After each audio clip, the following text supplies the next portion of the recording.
Time Warner Audiobooks presents Rich Dad, Poor Dad, written by Robert Kiyosaki with Sharon L. Lecter, CPA, and read by Stephen Hoy, featuring an introduction by Robert Kiyosaki.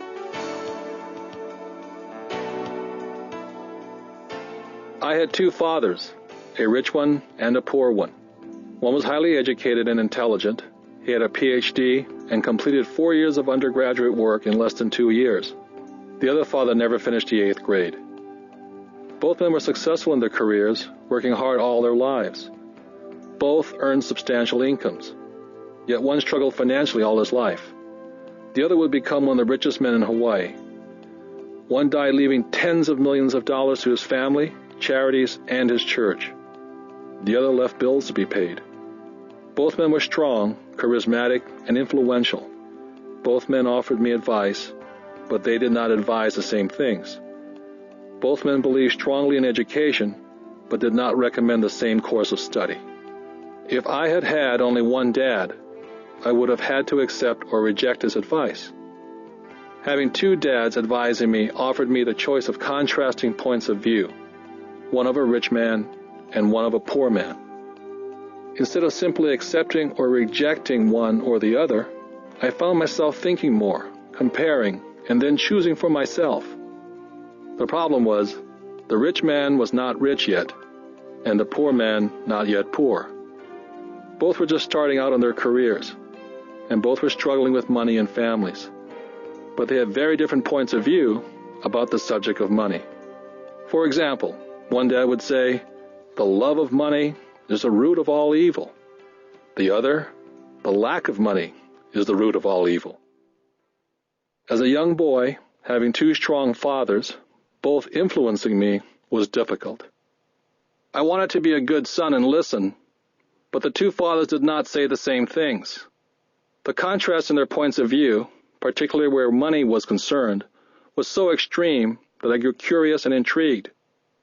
I began to start thinking for long periods of time about what each was saying. Much of my private time was spent reflecting, asking myself questions such as, "Why does he say that?" And then asking the same question of the other dad's statement.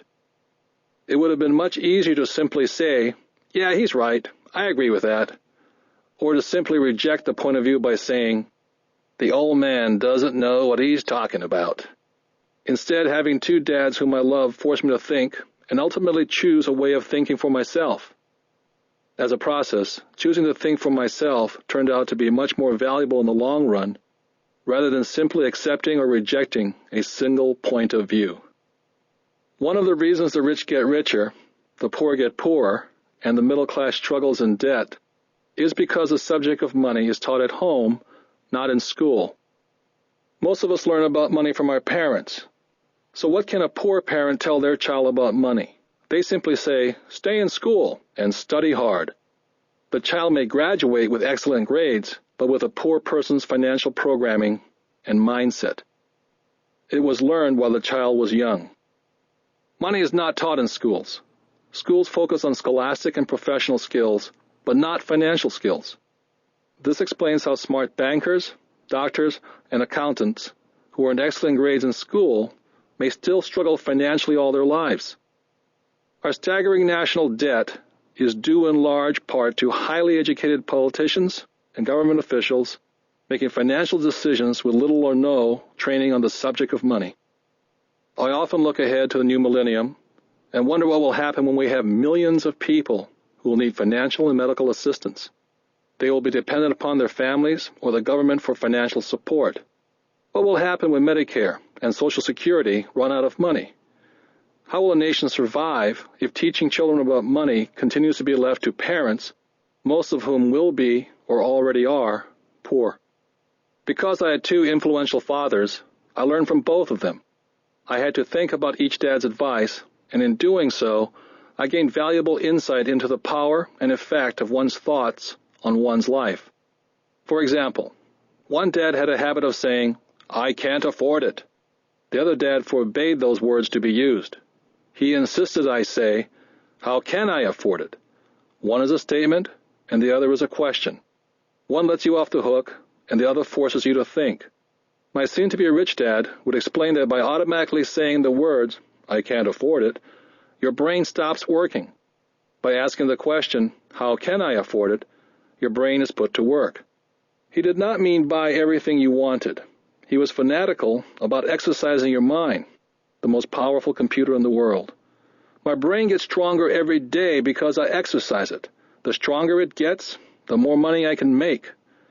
He believed that automatically saying, "I can't afford it," was a sign of mental laziness. Although both dads worked hard, I noticed that one dad had a habit of putting his brain to sleep when it came to money matters, and the other had a habit of exercising his brain. The long-term result was that one dad grew stronger financially and the other grew weaker. It is not much different from a person who goes to the gym to exercise on a regular basis versus someone who sits on the couch watching television. Proper physical exercise increases your chances for health, and proper mental exercise increases your chances for wealth. Laziness decreases both health and wealth. My two dads had opposing attitudes in thought. One dad thought that the rich should pay more in taxes and take care of those less fortunate. The other said, taxes punish those who produce and reward those who don't produce. One dad recommended, study hard so you can find a good company to work for. The other recommended, study hard so you can find a good company to buy. One dad said, the reason I'm not rich is because I have you kids. The other said, the reason I must be rich is because I have you kids. One dad encouraged talking about money and business at the dinner table. The other forbade the subject of money to be discussed over a meal. One said, when it comes to money, play it safe and don't take risks. The other said, learn to manage risk. One believed, our home is our largest investment and our greatest asset. The other believed, my house is a liability, and if your house is your largest investment, you're in trouble. Both dads paid their bills on time, yet one paid his bills first, while the other paid his bills last. Being a product of two strong dads allowed me the luxury of observing the effects different thoughts have on one's life. I noticed that people really do shape their life through their thoughts. For example, my poor dad always said, I'll never be rich, and that prophecy became reality. My rich dad, on the other hand, always referred to himself as rich. He would say things like, I'm a rich man, and rich people don't do this. Even when he was flat broke, after a major financial setback, he continued to refer to himself as a rich man. He would cover himself by saying, there is a difference between being poor and being broke. Broke is temporary, and poor is eternal. My poor dad would also say, I'm not interested in money, or money doesn't matter.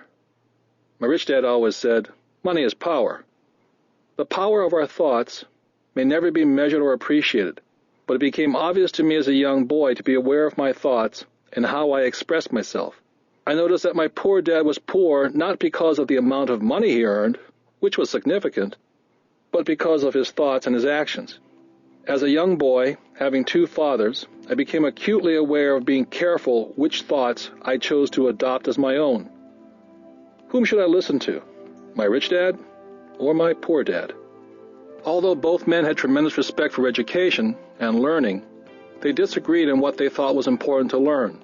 One wanted me to study hard, earn a degree, and get a good job to work for money. He wanted me to study to become a professional, an attorney, or an accountant, or to go to business school for my MBA. The other encouraged me to study to be rich, to understand how money works, and learn how to have it work for me. I don't work for money, were the words he would repeat over and over. Money works for me. At the age of 9, I decided to listen to and learn from my rich dad about money. In doing so, get rich, son.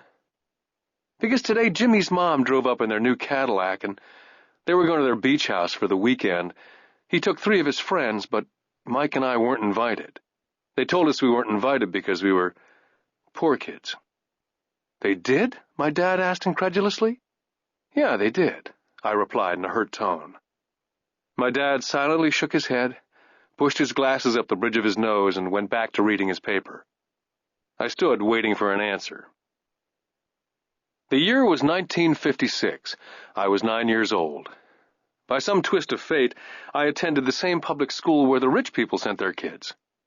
We were primarily a sugar plantation town. The managers of the plantation and the other affluent people of the town, such as doctors, business owners, and bankers, sent their children to this school, grades 1 to 6. After grade 6, their children were generally sent off to private schools. Because my family lived on one side of the street, I went to this school. Had I lived on the other side of the street, I would have gone to a different school with kids from families more like mine.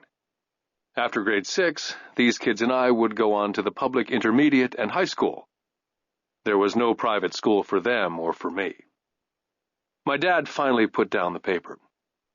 "Well, son," he began slowly, "if you want to be rich, you have to learn to make money." "How do I make money?" I asked. "Well, use your head, son," he said, smiling. Which really meant, "That's all I'm going to tell you," or, "I don't know the answer, so don't embarrass me." The next morning I told my best friend Mike what my dad had said. As best I could tell, Mike and I were the only poor kids in this school. Mike was like me in that he was in this school by a twist of fate. Someone had drawn a jog in a line for the school district, and we wound up in school with the rich kids. "So what do we do to make money?" Mike asked. "I don't know," I said. "But do you want to be my partner?" He agreed. And so on that Saturday morning, Mike became my first business partner. We spent all morning coming up with ideas on how to make money. Finally, that afternoon, a bolt of lightning came through our heads. It was an idea that Mike had gotten from a science book he'd read. Excitedly, we shook hands, and the partnership now had a business. For the next several weeks, Mike and I ran around our neighborhood, knocking on doors and asking our neighbors if they'd save their toothpaste tubes for us. With puzzled looks, most adults consented with a smile. Some asked us what we were doing, to which we replied, "We can't tell you. It's a business secret." My mom grew distressed as the weeks wore on. We had selected a site next to her washing machine as the place we would stockpile our raw materials. In a brown cardboard box that one time held ketchup bottles, our little pile of used toothpaste tubes began to grow. One day my dad drove up to see 2 9-year-old boys in the driveway with a production line operating at full speed. Fine white powder everywhere. On a long table were small milk cartons from school, and our family's hibachi grill was glowing with red-hot coals at maximum heat. Dad walked up cautiously, having to park the car at the base of the driveway, since the production line blocked the carport. As he got closer, he saw a steel pot sitting on top of the coals, with the toothpaste tubes being melted down. In those days, toothpaste did not come in plastic tubes. The tubes were made of lead. So once the paint was burned off, the tubes were dropped in the small steel pot, melted until they became liquid, and with my mom's pot holders, we were pouring the lead through a small hole in the top of the milk cartons. The milk cartons were filled with plaster of Paris. The white powder everywhere was the plaster before we mixed it with water. The milk cartons were the outer containers for plaster of Paris molds. My dad watched as we carefully poured the molten lead through a small hole in the top of the plaster of Paris cube. "What are you boys doing?" he asked with a cautious smile. "We're doing what you told me to do. We're going to be rich," I said. "Yep," said Mike, grinning and nodding his head. "We're partners." "And what is in those plaster molds?" Dad asked.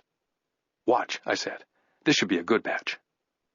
With a small hammer, I tapped at the seal that divided the cube in half.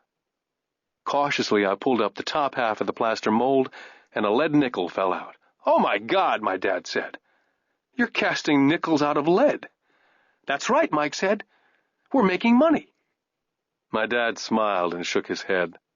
Along with a fire and a box of spent toothpaste tubes in front of him were 2 little boys covered with white dust and smiling from ear to ear. He asked us to put everything down and sit with him on the front step of our house. With a smile, he gently explained what the word counterfeiting meant. Our dreams were dashed. "You mean this is illegal?" asked Mike. "Yes, it is illegal," my dad said gently. "But you boys have shown great creativity and original thought. Keep going. I'm really proud of you." Disappointed, Mike and I sat in silence for about 20 minutes before we began cleaning up our mess. The business was over on opening day. Sweeping the powder up, I looked at Mike and said, "I guess Jimmy and his friends are right. We are poor." My father was just leaving as I said that. "Boys," he said, "you're only poor if you give up. The most important thing is that you did something. Most people only talk and dream of getting rich. You've done something. I'm very proud of the two of you. I will say it again. Keep going. Don't quit." Mike and I stood there in silence. They were nice words, but we still did not know what to do. "So how come you're not rich, Dad?" I asked. "Because I chose to be a schoolteacher. School teachers really don't think about being rich. We just like to teach. I wish I could help you, but I really don't know how to make money."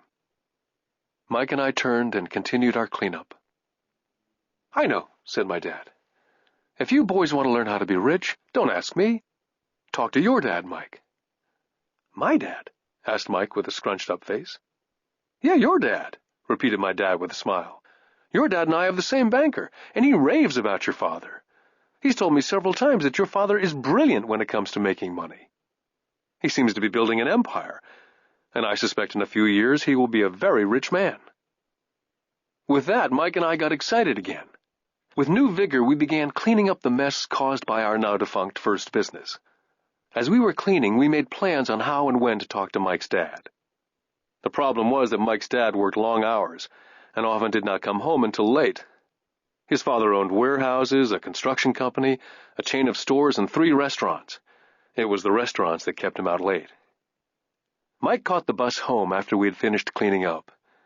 He was going to talk to his dad when he got home that night and ask him if he would teach us how to become rich. Mike promised to call as soon as he talked to his dad, even if it was late. The phone rang at 8:30 p.m. Mike's dad had agreed to meet with Mike and me. At 7:30 Saturday morning, I caught the bus to the poor side of town. Michael and I met with his dad that morning at 8 o'clock. He was already busy and had been at work for more than an hour.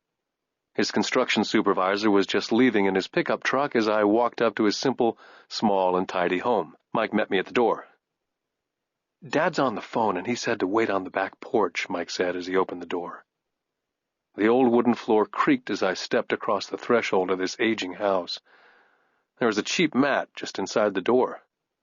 That mat was there to hide the years of wear from countless footsteps that the floor had supported.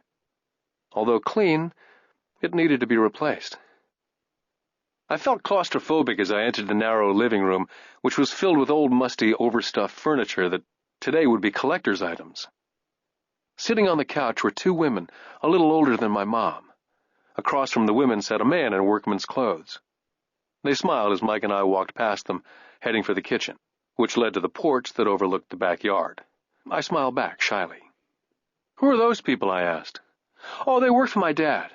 The older man runs his warehouses, and the women are the managers of the restaurants. And you saw the construction supervisor who's working on a road project about 50 miles from here. His other supervisor, who's building a tract of houses, had already left before you got here." "Does this go on all the time?" I asked. "Not always, but quite often," said Mike, smiling as he pulled up a chair to sit down next to me.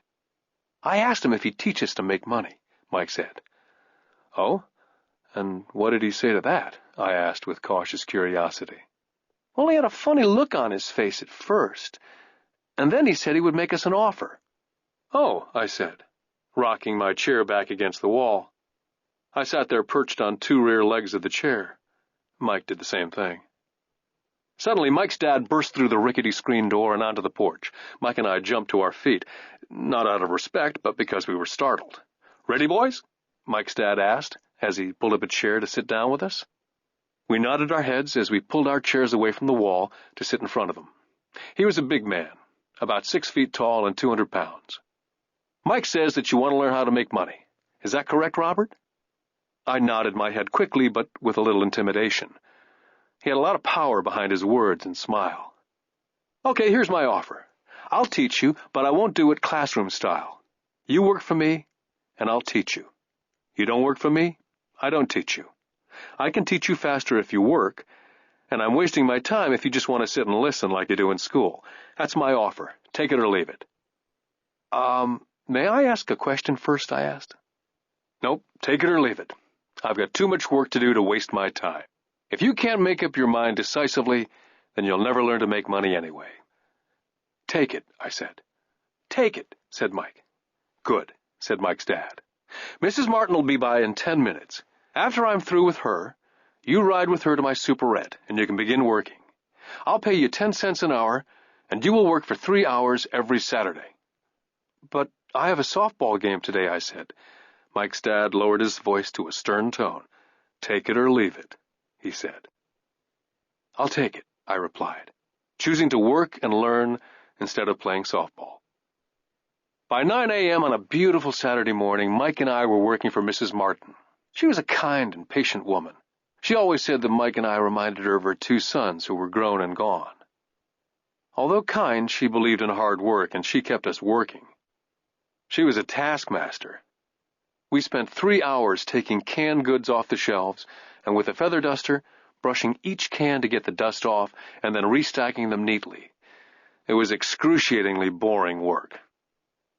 For 3 weeks, Mike and I reported to Mrs. Martin and worked our 3 hours. By noon, our work was over, and she dropped 3 little dimes in each of our hands. Now, even at the age of 9 in the mid-50s, 30 cents was not too exciting. Comic books cost 10 cents back then, so I usually spent my money on comic books and went home.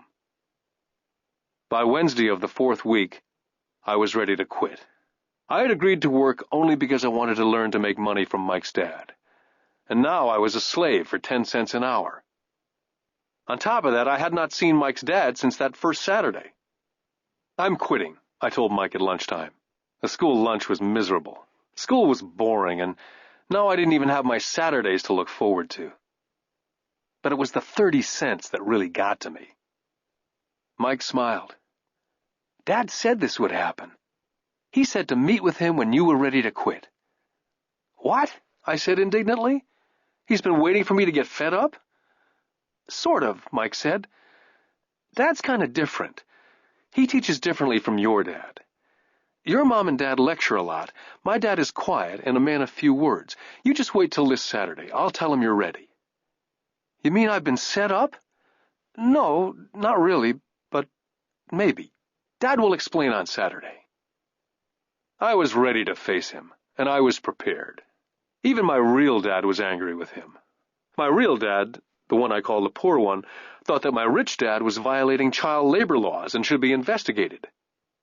My educated dad told me to demand what I deserve, at least 25 cents an hour. My poor dad told me that if I didn't get a raise, I was to quit immediately. At 8 o'clock Saturday morning, I was going through the same rickety door of Mike's house. Take a seat and wait in line, Mike's dad said as I entered. He turned and disappeared into his little office next to a bedroom.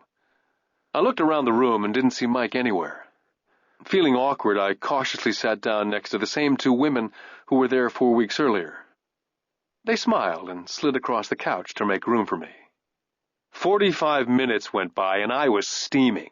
The 2 women had met with him and left 30 minutes earlier. An older gentleman was in there for 20 minutes and was also gone.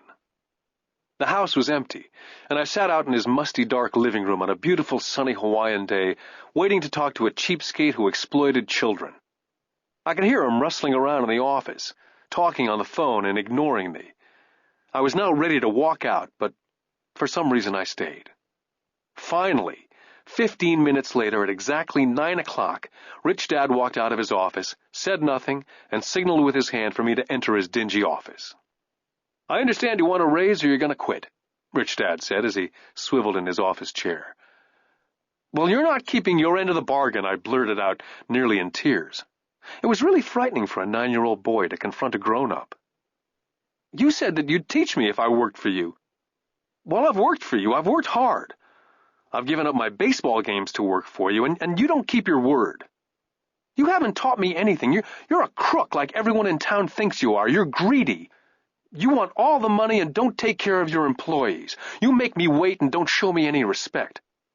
I'm only a little boy, and I deserve to be treated better.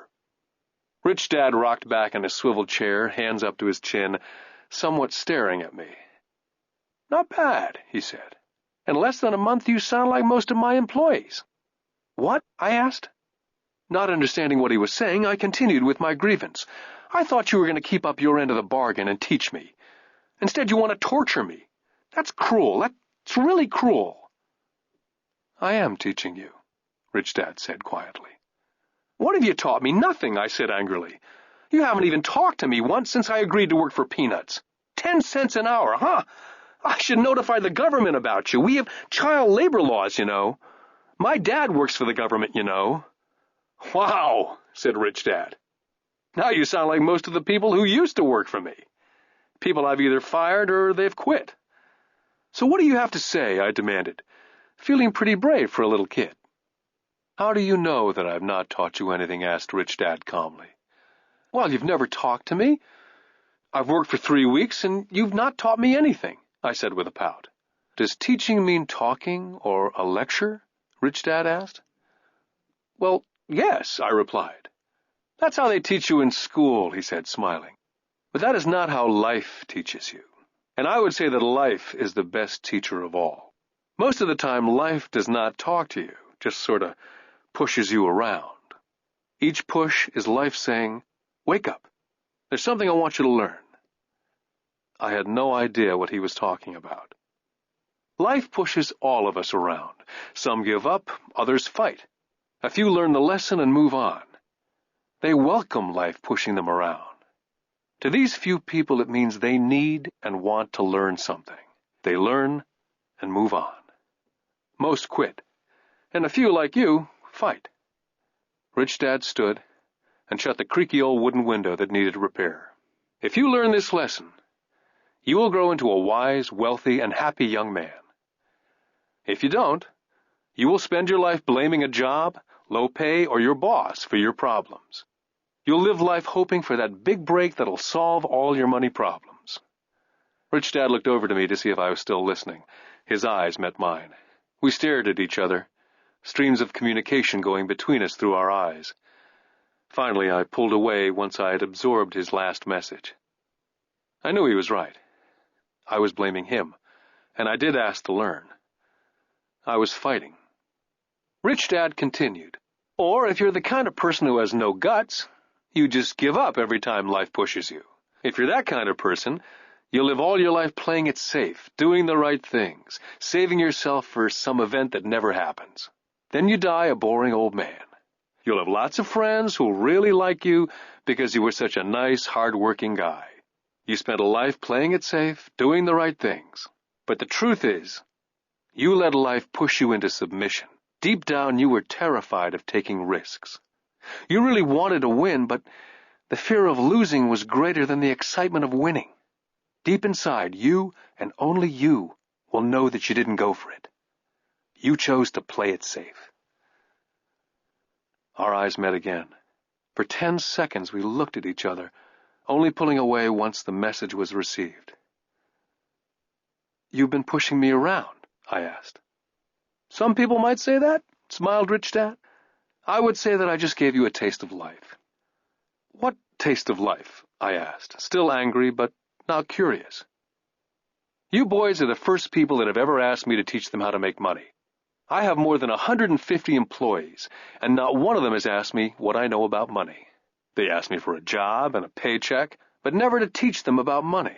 So most will spend the best years of their lives working for money, not really understanding what it is they're working for. I sat there listening intently.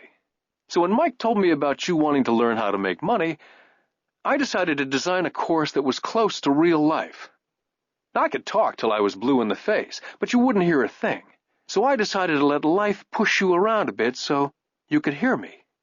That's why I only paid you 10 cents. So what is the lesson I learned from working for only 10 cents an hour? I asked. That you're cheap and exploit your workers? Rich Dad laughed heartily. You'd best change your point of view. Stop blaming me, thinking I'm the problem. If you think I'm the problem, then you have to change me. If you realize that you're the problem, then you can change yourself, learn something, and grow wiser. But you only pay me 10 cents. So what are you learning? Rich Dad asked, smiling. That you're cheap, I said with a sly grin. See? You think I'm the problem, said Rich Dad. But you are. Well, keep that attitude and you learn nothing. Keep the attitude that I'm the problem, and what choices do you have? Well, if you don't pay me more or show me more respect and teach me, I'll quit. Well put, Rich Dad said. And that's exactly what most people do. They quit and go looking for another job, better opportunity, and higher pay, actually thinking that a new job or more pay will solve the problem. In most cases, it won't. So what will solve the problem, I asked. Just take this measly 10 cents an hour and smile? Rich Dad smiled. That's what the other people do. Just accept a paycheck, knowing that they and their family will struggle financially. But that's all they do. Waiting for a raise, thinking that more money will solve the problem. Most just accept it, and some take a second job working harder, but again accepting a small paycheck. I sat staring at the floor, beginning to understand the lesson Rich Dad was presenting. I could sense it was a taste of life. Finally, I looked up and repeated the question. So what will solve the problem? This, he said, tapping me gently on the head. This stuff between your ears. It was at that moment that Rich Dad shared the pivotal point of view that separated him from his employees and my poor dad, and led him to eventually become one of the richest men in Hawaii, while my highly educated but poor dad struggled financially all his life.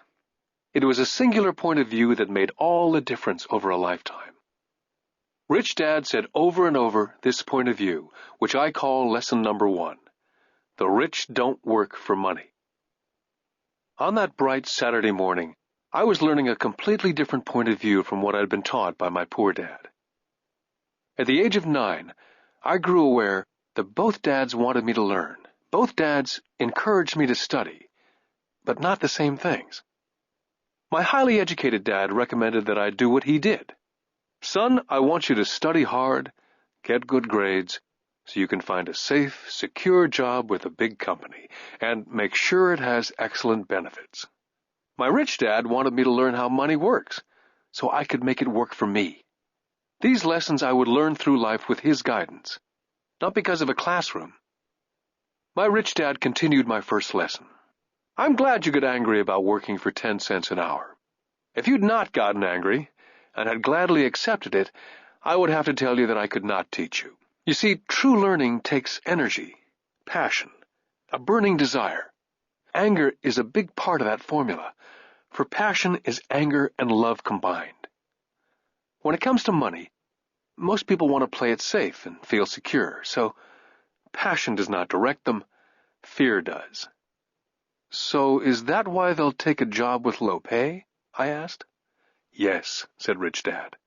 Some people say I exploit people because they don't pay as much as the sugar plantation or the government. I say people exploit themselves. It's their fear, not mine. But don't you feel you should pay them more? I asked. I don't have to. And besides, more money will not solve the problem. Just look at your dad. He makes a lot of money and he still can't pay his bills. Most people, given more money, only get into more debt. So that's why the 10 cents an hour, I said, smiling. It's a part of the lesson. That's right, smiled Rich Dad. You see, your dad went to school and got an excellent education so he could get a high-paying job, which he did. But he still has money problems because he never learned anything about money at school. On top of that, he believes in working for money. And you don't? I asked. No, not really, said Rich Dad. If you want to learn to work for money, then stay in school. That's a great place to learn to do that. But if you want to learn how to have money work for you, then I will teach you that. But only if you want to learn. Wouldn't everyone want to learn that? I asked. No, said Rich Dad, simply because it's easier to learn to work for money, especially if fear is your primary emotion when the subject of money is discussed. I don't understand, I said with a frown. Well, don't worry about that for now. Just know that it's fear that keeps most people working at a job. The fear of not paying their bills, the fear of being fired, the fear of not having enough money, the fear of starting over. That's the price of studying to learn a profession or trade and then working for money. Most people become a slave to money and then get angry at their boss. Learning to have money work for you is a completely different course of study, I asked. Absolutely, Rich Dad answered. Absolutely. We sat in silence. My friends would have been just starting their Little League baseball game. But for some reason I was now thankful I'd decided to work for 10 cents an hour. I sensed that I was about to learn something my friends would not learn in school. Ready to learn? Asked Rich Dad. Absolutely, I said with a grin. I've kept my promise. I've been teaching you from afar, my Rich Dad said. At 9 years old, you've gotten a taste of what it feels like to work for money. Just multiply your last month by 50 years, and you'll have an idea of what most people spend their life doing. I don't understand, I said. How did you feel waiting in line to see me? Once to get hired and once to ask for more money. Terrible, I said. If you choose to work for money, that is what life is like for many people, said Rich Dad. And how did you feel when Mrs. Martin dropped 3 dimes in your hand for 3 hours' work? I felt like it wasn't enough. It seemed like nothing. I was disappointed, I said. And that is how most employees feel when they look at their paychecks, especially after all the tax and other deductions are taken out. At least you got 100%. You mean most workers don't get paid everything? I asked with amazement. Heavens, no, said Rich Dad. The government always takes its share first. How do they do that? I asked. Taxes, said Rich Dad. You're taxed when you earn, you're taxed when you spend, you're taxed when you save, you're taxed when you die. Why do people let the government do that to them? The rich don't, said Rich Dad with a smile. The poor and the middle class do. I'll bet you that I earn more than your dad, yet he pays more in taxes. How can that be? I asked. As a 9-year-old boy, that made no sense to me. Why would someone let the government do that to them? Rich Dad sat there in silence. I guess he wanted me to listen instead of jabber away at the mouth. Finally, I calmed down. I did not like what I had heard. I knew my dad complained constantly about paying so much in taxes, but really did nothing about it. Was that life pushing him around? Rich Dad rocked slowly and silently in his chair, just looking at me. Ready to learn? He asked. I nodded my head slowly. Learning how to have money work for you is a lifetime study. Most people go to college for 4 years, and their education ends. I already know that my study of money will continue over a lifetime, simply because the more I find out, the more I find out I need to know. Most people never study the subject. They go to work, get their paycheck, balance their checkbooks, and that's it. On top of that, they wonder why they have money problems. Then they think that more money will solve the problem. Few realize that it's their lack of financial education that is the problem. So, my dad has tax problems because he doesn't understand money? I asked, confused. Look, said Rich Dad, taxes are just one small section on learning how to have money work for you. Today, I just wanted to find out if you still have the passion to learn about money. Most people don't. They want to go to school, learn a profession, have fun at their work, and earn lots of money.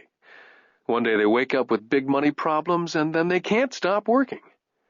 That's the price of only knowing how to work for money, instead of studying how to have money work for you.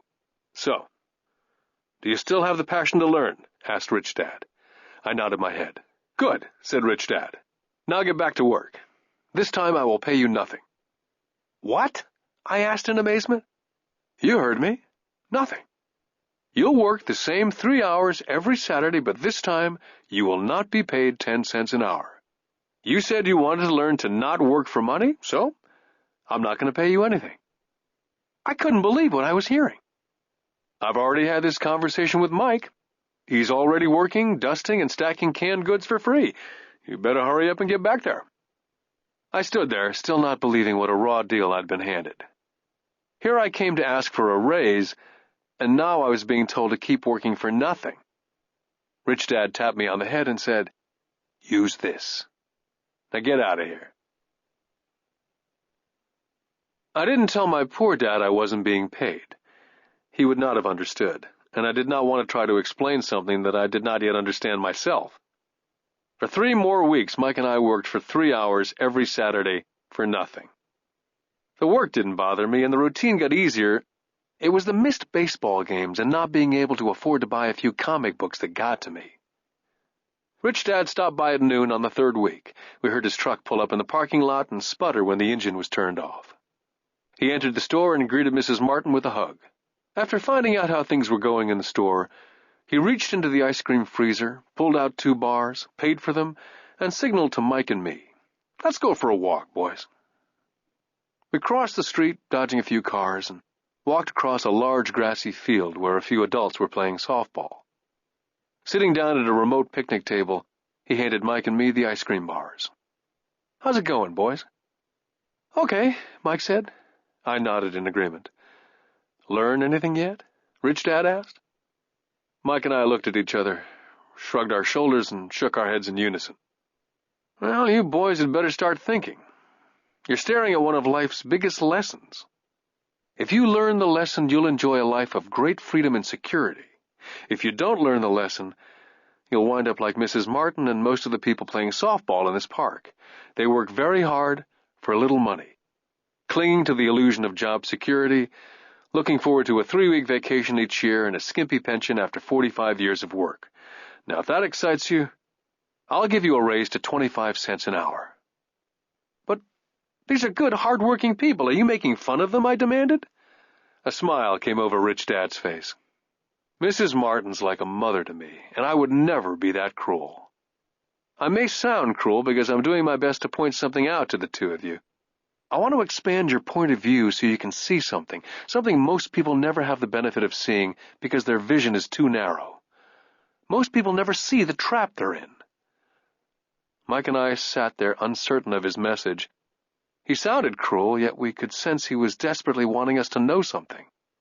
With a smile, Rich Dad said, "Doesn't that 25 cents an hour sound good? Doesn't that make your heart beat a little faster?" I shook my head no, but it really did. 25 cents an hour would be big bucks to me. "Okay, I'll pay you $1 an hour," Rich Dad said with a sly grin. Now my heart was beginning to race. My brain was screaming, "Take it, take it." I could not believe what I was hearing. Still, I said nothing. "Okay, $2 an hour." My little 9-year-old brain and heart nearly exploded. After all, it was 1956, and being paid $2 an hour would have made me the richest kid in the world. I couldn't imagine earning that kind of money. I wanted to say yes, but somehow my mouth stayed silent. Maybe my brain had overheated and blown a fuse, but deep down I badly wanted that $2 an hour. The ice cream had melted and was running down my hand. Rich Dad was looking at 2 boys staring back at him, eyes wide open and brains empty. He knew that he was testing us, and he knew there was part of our emotions that wanted to take the deal. "Okay," he said, $5 an hour. Suddenly there was a silence from inside me. Something had changed. The offer was too big and had gotten ridiculous. Not too many grown-ups in 1956 made more than $5 an hour. The temptation disappeared and a calm set in. Slowly I turned to my left to look at Mike. He looked back at me. The part of my soul that was weak and needy was silenced. The part of me that had no price took over. There was a calm and a certainty about money that entered my brain and my soul. I knew Mike had gotten to that point also. "Good," Rich Dad said softly. "Most people have a price. And they have a price because of human emotions named fear and greed. First, the fear of being without money motivates us to work hard. And then once we get that paycheck, greed or desire starts us thinking about all the wonderful things money can buy. The pattern is then set." "What pattern?" I asked. "The pattern of get up, go to work, pay bills, get up, go to work, pay bills. Their lives are then run forever by 2 emotions, fear and greed. Offer them more money, and they continue the cycle by also increasing their spending. This is what I call the rat race." "There is another way?" Mike asked. "Yes," said Rich Dad slowly, "but only a few people find it." "And what is that way?" Mike asked. "That's what I hope you boys will find out as you work and study with me. That is why I took away all forms of pay." "Any hints?" Mike asked. We're kind of tired of working hard, especially for nothing. Well, the first step is telling the truth, said Rich Dad. We haven't been lying, I said. I did not say you were lying. I said to tell the truth, Rich Dad came back. The truth about what? I asked. How you're feeling, Rich Dad said. You don't have to say it to anyone else, just yourself. You mean the people in this park, the people who work for you, Mrs. Martin, they don't do that? I asked. I doubt it, Rich Dad said. Instead, they feel the fear of not having money. Instead of confronting the fear, they react instead of think. They react emotionally instead of using their heads, Rich Dad said, tapping us on our heads. Then they get a few bucks in their hands, and again the emotion of joy and desire and greed take over. And again they react instead of think. So their emotions do their thinking, Mike said. That's correct, said Rich Dad. Money is running their lives, and they refuse to tell the truth about that. Money is in control of their emotions, and hence their souls. Rich Dad sat quietly, letting his words sink in. Realizing we had absorbed as much as possible of what he was talking about, Rich Dad said, I want you boys to avoid that trap. That is really what I want to teach you. Not just to be rich, because being rich does not solve the problem. It doesn't, I asked, surprised. No, it doesn't. Let me finish with the other emotion, which is desire. Some call it greed, but I prefer desire. It's perfectly normal to desire something better, prettier, more fun or exciting. So people also work for money because of desire. They desire money for the joy they think it can buy. But the joy that money brings is often short-lived, and they soon need more money for more joy, more pleasure, more comfort, more security. So they keep working, thinking money will soothe their souls that are troubled by fear and desire, but money cannot do that. Even for rich people, Mike asked. Rich people included, said Rich Dad. In fact, the reason many rich people are rich is not because of desire, but because of fear. They actually think that money can eliminate that fear of not having money, of being poor. So they amass tons of it only to find out that the fear gets worse. They now fear losing it. I have friends who keep on working even though they have plenty. I know people who have millions who are more afraid now than when they were poor. They're terrified of losing all their money. I want to teach you to master the power of money, not be afraid of it. And they don't teach that in school. If you don't learn it, you can become a slave to money. It was finally making sense. He did want us to widen our views, to see what Mrs. Martin could not see, his employees could not see, or my dad for that matter. He used examples that sounded cruel at the time, but I've never forgotten them. My vision widened that day, and I could begin to see the trap that lay ahead for most people. You see, we're all employees, ultimately. We just work at different levels, said Rich Dad. I just want you boys to have a chance to avoid the trap. The trap caused by those two emotions, fear and desire. Use them in your favor, not against you. That's what I want to teach you. I'm not interested in just teaching you to make a pile of money. That won't handle the fear or desire. If you don't first handle fear and desire and you get rich, you'll only be a high-paid slave. So how do we avoid the trap? I asked. The main cause of poverty or financial struggle is fear and ignorance, not the economy or the government or the rich. It's self-inflicted fear and ignorance that keeps people trapped. So you boys go to school and get your college degrees. I'll teach you how to stay out of the trap. The pieces of the puzzle were appearing. My highly educated dad had a great education and a great career, but school never told him how to handle money or his fears. It became clear that I could learn different and important things from two fathers. So you've been talking about the fear of not having money. How does the desire of money affect our thinking? Mike asked. How did you feel when I tempted you with a pay raise? Did you notice your desires rising? We nodded our heads. By not giving into your emotions, you were able to delay your reactions and think. That's most important. We will always have emotions of fear and greed. From here on in, it's most important for you to use those emotions to your advantage and for the long term, and not simply let your emotions run you by by controlling your thinking. Most people use fear and greed against themselves. That's the start of ignorance. Most people live their lives chasing paychecks, pay raises, and job security because of the emotions of desire and fear, not really questioning where those emotion-driven thoughts are leading them. It's just like the picture of a donkey dragging a cart with its owner dangling a carrot just in front of the donkey's nose. The donkey's owner may be going where he wants to go, but the donkey is chasing an illusion. Tomorrow there will only be another carrot for the donkey. You mean the moment I began to picture a new baseball glove, candy, or toys that's like a carrot to a donkey, Mike asked? Yeah. And as you get older, your toys get more expensive. New car, boat, and a big house to impress your friends, said Rich Dad with a smile. Fear pushes you out the door, and desire calls to you, enticing you toward the rocks. That's the trap. So, what's the answer? Mike asked. What intensifies fear and desire is ignorance. That's why rich people with lots of money often have more fear the richer they get. Money is the carrot, the illusion. Rich Dad went on to explain that a human's life is a struggle between ignorance and illumination. He explained that once a person stops searching for information and knowledge of oneself, ignorance sets in. That struggle is a moment-to-moment decision to learn to open or close one's mind.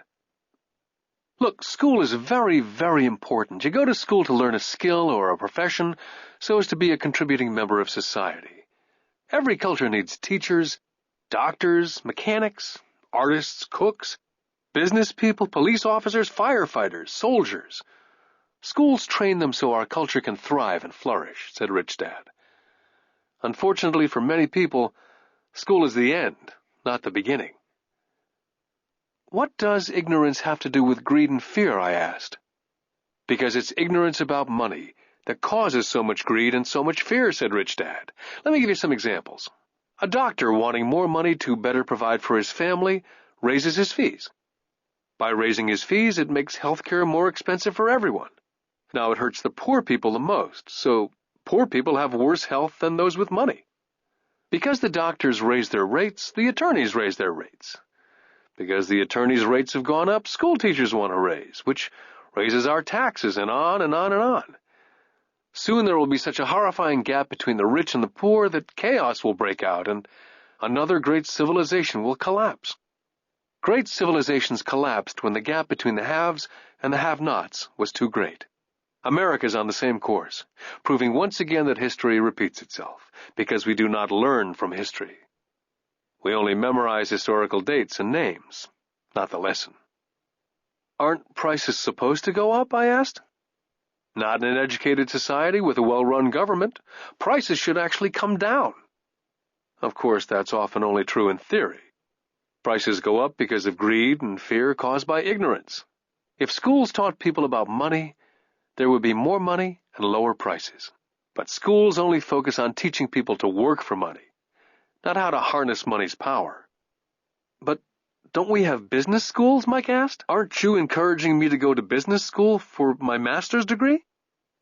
Yes, said Rich Dad. But all too often business schools train employees who are sophisticated bean counters. Heaven forbid a bean counter takes over a business. All they do is look at the numbers, fire people, and kill the business. I know because I hire bean counters. All they think about is cutting costs and raising prices, which causes more problems. Bean counting is important. I wish more people knew it, but it too is not the whole picture, added Rich Dad angrily. So is there an answer? Asked Mike. Yes, said Rich Dad. Learn to use your emotions to think, not think with your emotions. When you boys mastered your emotions, first by agreeing to work for free, I knew there was hope. When you again resisted your emotions when I tempted you with more money, you were again learning to think in spite of being emotionally charged. That's the first step. Can you tell the difference between emotions thinking and the head thinking? Mike asked. Oh, yes, I hear it all the time, said Rich Dad.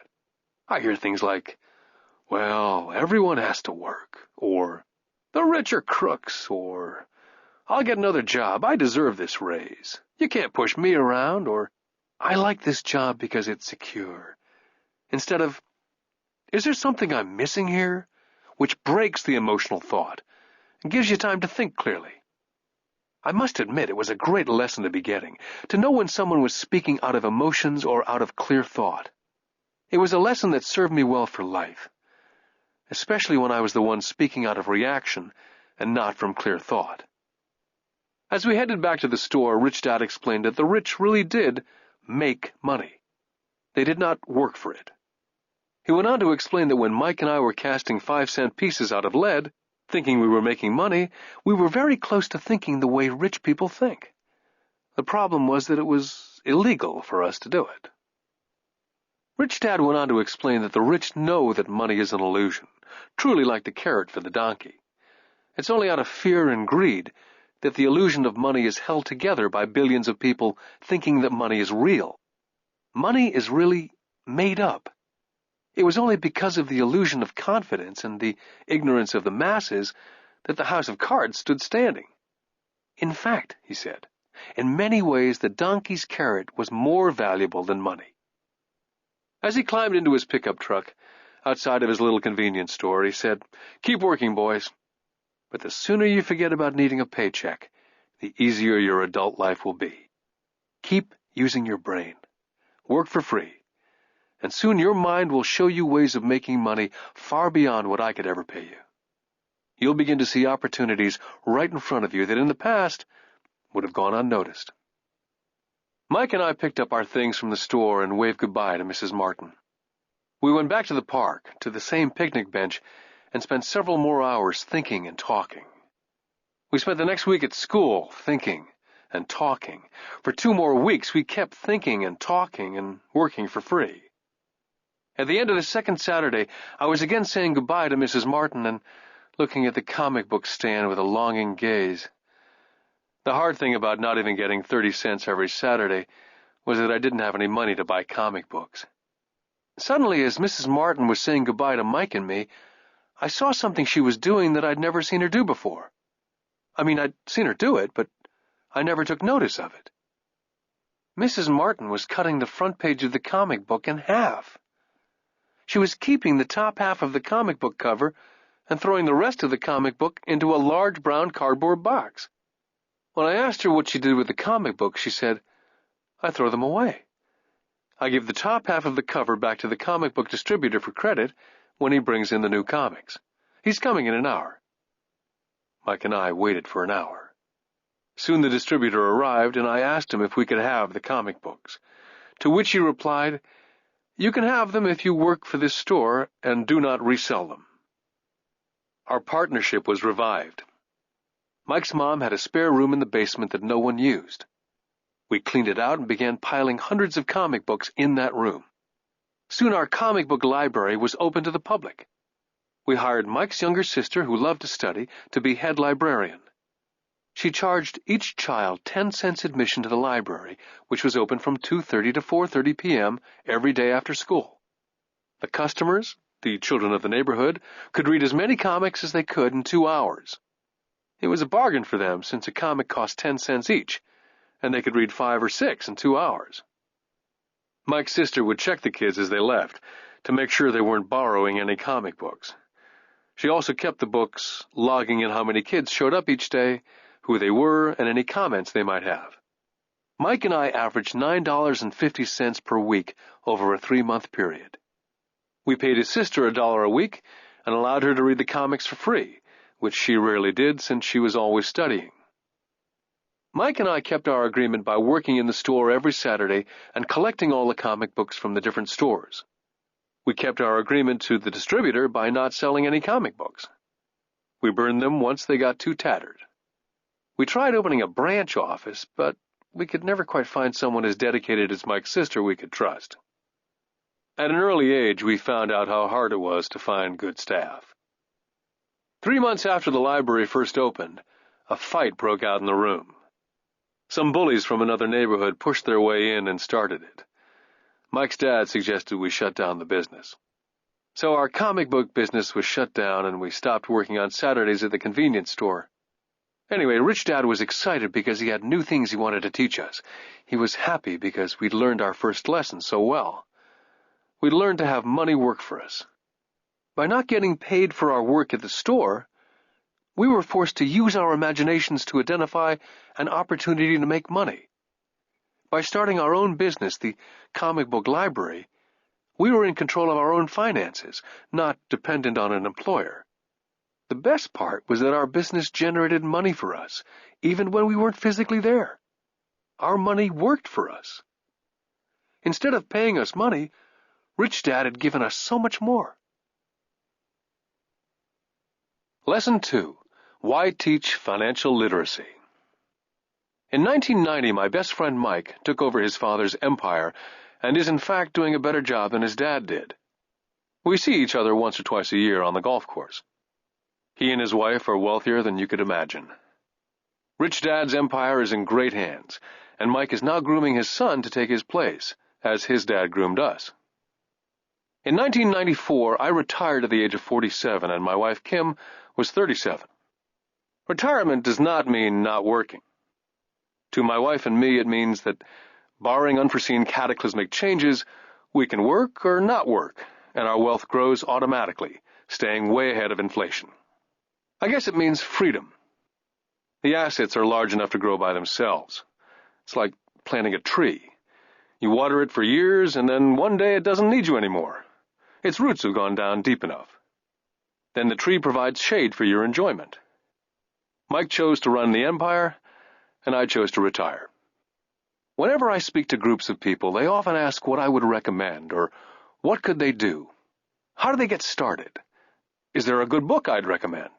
What is the secret to success? I simply say to them what my rich dad said back to me when I was a little kid. If you want to be rich, you need to be financially literate. That idea was drummed into my head every time we were together. As I said, my educated dad stressed the importance of reading books, while my rich dad stressed the need to master financial literacy. If you're going to build the Empire State Building, the first thing you need to do is dig a deep hole and pour a strong foundation. If you're going to build a home in the suburbs, all you need to do is pour a 6-inch slab of concrete. Most people, in their drive to get rich, are trying to build an Empire State Building on a 6-inch slab. Our school system, having been created in the agrarian age, believes in homes with no foundation dirt floors are still the rage. So kids graduate from school with virtually no financial foundation. One day, sleepless and deep in debt in suburbia, living the American dream, they decide that the answer to their financial problems is to find a way to get rich quick. Construction on the skyscraper begins. It goes up quickly, and soon, instead of the Empire State Building, we have the Leaning Tower of suburbia. The sleepless nights return. As for Mike and me in our adult years, both of our choices were possible, because we were taught to pour a strong financial foundation when we were just kids. Now, accounting is possibly the most boring subject in the world. It also could be the most confusing. But if you want to be rich, long-term, it could be the most important subject. The question is, how do you take a boring and confusing subject and teach it to kids? The answer is, make it simple. My rich dad poured a strong financial foundation for Mike and me. Since we were just kids, he created a simple way to teach us. For years, he only drew pictures and used words. Mike and I understood the simple drawings, the jargon, the movement of money. And then in later years, Rich Dad began adding numbers. Most importantly, you must know the difference between an asset and a liability. And buy assets. If you want to be rich, this is all you need to know. It is rule number 1. It is the only rule. This may sound absurdly simple, but most people have no idea how profound this rule is. Most people struggle financially because they do not know the difference between an asset and a liability. Rich people acquire assets. The poor and middle class acquire liabilities, but they think they are assets. When Rich Dad explained this to Mike and me, we thought he was kidding. Here we were nearly teenagers and waiting for the secret to get rich, and this was his answer. It was so simple that we had to stop for a long time to think about it. If it's that simple, how come everyone's not rich? I asked. Rich Dad smiled, because people do not know the difference between an asset and a liability. I remember asking, how can adults be so silly? If it's that simple, if it's that important, why would everyone not want to find out? It took our rich dad only a few minutes to explain what assets and liabilities were. To teach preteen boys, Rich Dad kept everything simple, using as many pictures as possible, as few words as possible, and no numbers for years. My rich dad simply drew a vertical box with a line through the middle. The top half was for income, and the bottom half was for expenses. Then beneath that box, he drew another box horizontally, which he divided into a left half for assets and a right half for liabilities. The income statement, often called a profit and loss statement, measures income and expenses, money in or money out. The second set of boxes is the balance sheet. It's called that because it's supposed to balance assets against liabilities. That relationship is vital to understand. The primary cause of financial struggle is simply not knowing the difference between an asset and a liability. The cause of the confusion is found in the definition of the two words. If you want a lesson in confusion, simply look up the words asset and liability in the dictionary. So my rich dad simply told two young boys the following. An asset is something that puts money in my pocket. A liability is something that takes money out of my pocket. This is really all you need to know. If you want to be rich, simply spend your life buying assets. If you want to be poor or middle class, spend your life buying liabilities. It's not knowing the difference that causes most of the financial struggle in the real world. My rich dad then drew 3 arrows on his diagram. He explained, the arrow represents the flow of cash, or cash flow. In 80% of most families, the financial story is a story of working hard in an effort to get ahead. It's not because they don't make money, but because they spend their lives buying liabilities instead of assets. The first arrow showed the cash flow pattern of a poor person or a young person still at home. The arrow goes into the income box from a job or salary. It then continues into the expense box. Expenses include taxes, rent, and everyday living expenses. It flows out the expense box and is gone. The second arrow Rich Dad drew represented the cash flow pattern of a middle-class person. The arrow flows from a job into the income box. It then flows into the liabilities box. Most middle-class people acquire many liabilities, such as a mortgage, a car loan, and credit card debt. From the liabilities box, it flows to the expense box, where the monthly payments are made for the liabilities, as well as taxes and living expenses. From there, it flows out the expense box and is gone. The third arrow is the pattern of a wealthy person. This arrow simply flows from the asset box into the income box. The cash flow is not generated by a job or salary, but by assets. Remember, assets are things that put money in your pocket. Additionally, the rich have few expenses and liabilities, or if they do, those liabilities are more than covered by their assets. Examples such as these are oversimplified. Everyone has living expenses, the need for food, shelter, and clothing. The diagrams Rich Dad drew show the flow of cash through a poor, middle class, or wealthy person's life. It's the cash flow that tells the story. It's the story of how a person handles their money, what they do after they get the money in their hand. I cringe whenever I hear people ask me how to get rich quicker. Or how do they start? I often hear, I'm in debt, so I need to make more money. But more money will often not solve the problem. In fact, it may actually accelerate the problem. Money often makes obvious our tragic human flaws. Money often puts a spotlight on what we do not know.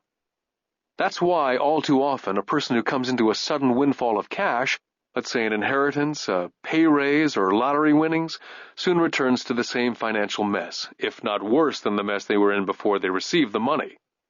Money only accentuates the cash flow pattern running in your head. If your pattern is to spend everything you get, most likely an increase in cash will just result in an increase in spending. Thus the saying, A fool and his money is one big party.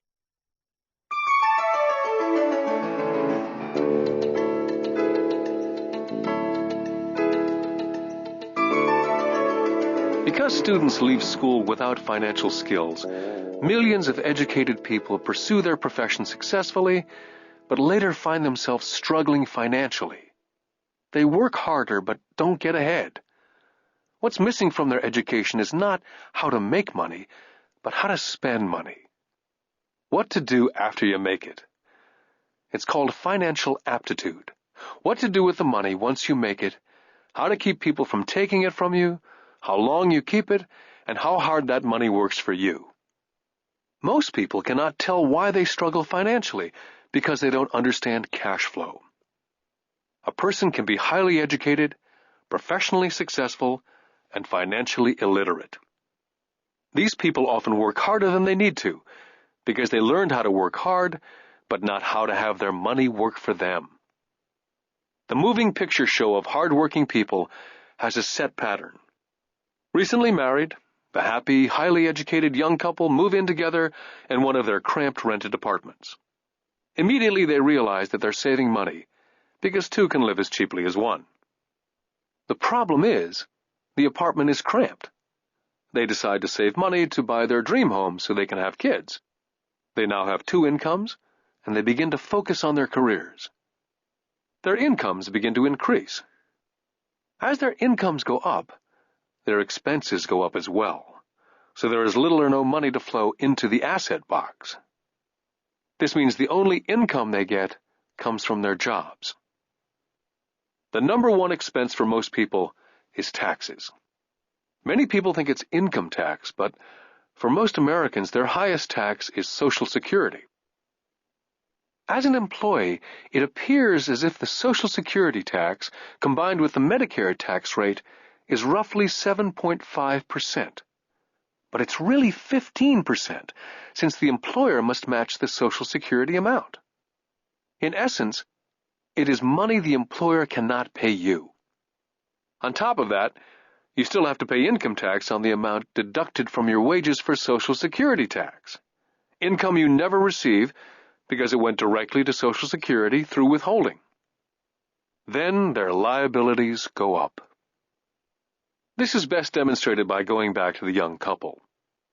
As a result of their incomes going up, they decide to go out and buy the house of their dreams.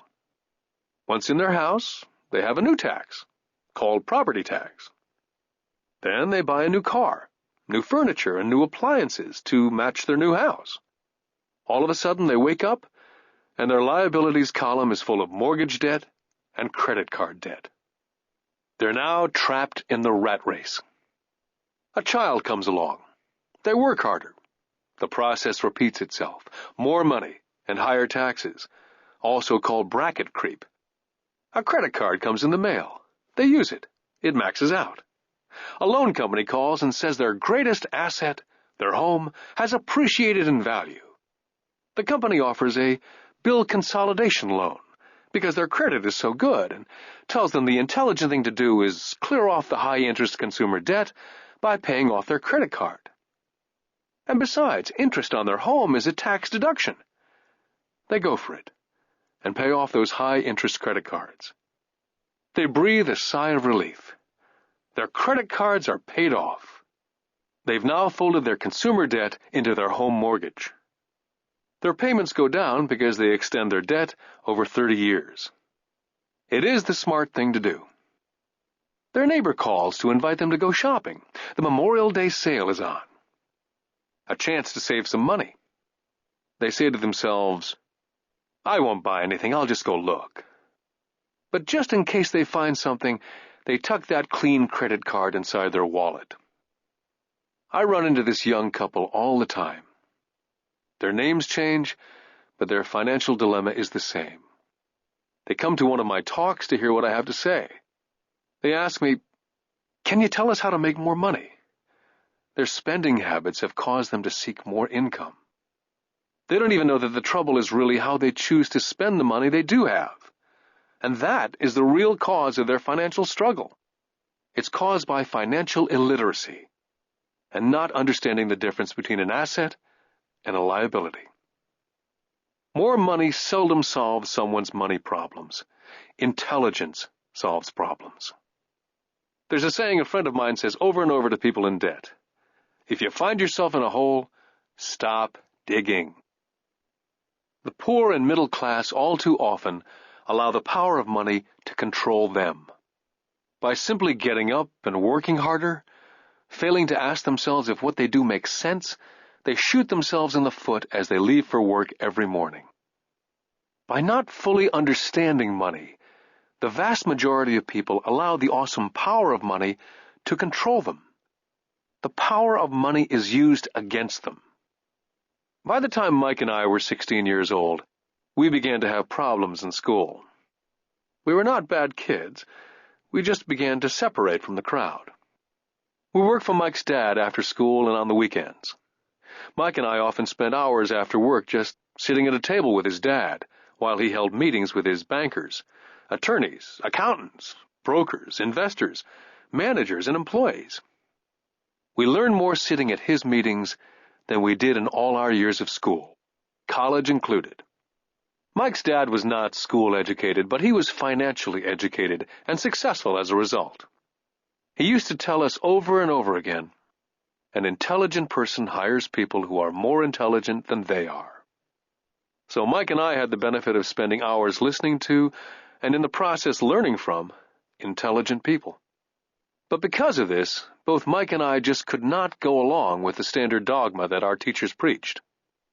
Occasionally, Mike or I would ask our teachers how what we studied was applicable, or we asked why we never studied money and how it worked. To the latter question, we often got the answer that money was not important, that if we excelled in our education, the money would follow. The more we knew about the power of money, the more distant we grew from the teachers and our classmates.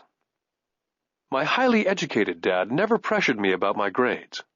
I often wondered why, but we did begin to argue about money. By the time I was 16, I probably had a far better foundation with money than both my mom and dad. I could keep books. I listened to tax accountants, corporate attorneys, bankers, real estate brokers, investors, and so forth. My dad talked to teachers. One day, my dad was telling me why our home was his greatest investment. A not too pleasant argument took place when I showed him why I thought a house was not a good investment. The argument illustrated the difference in perception between my rich dad and my poor dad when it came to their homes. Poor dad thought his house was an asset and listed it in the asset box, and the rich dad thought it was a liability and put his home in the liability box. I remember when I drew a diagram for my dad showing him the direction of cash flow. I also showed him the ancillary expenses that went along with owning the home. A bigger home meant bigger expenses, and the cash flow kept going out through the expense column. Today I am still challenged on the idea of a house not being an asset. And I know that for many people, it's their dream as well as their largest investment. And owning your own home is better than nothing. I simply offer an alternate way of looking at this popular dogma. My wife and I would love a bigger, more flashy house to impress the Joneses, but we know it is not an asset. It's a liability since it takes money out of our pocket. So here's the argument I put forth. I really do not expect most people to agree with it because a nice home is an emotional thing. And when it comes to money, high emotions tend to lower financial intelligence. When it comes to houses, I point out that most people work all their lives paying for a home they never own. In other words, most people buy a new house every so many years, each time incurring a new 30-year loan to pay off the previous one.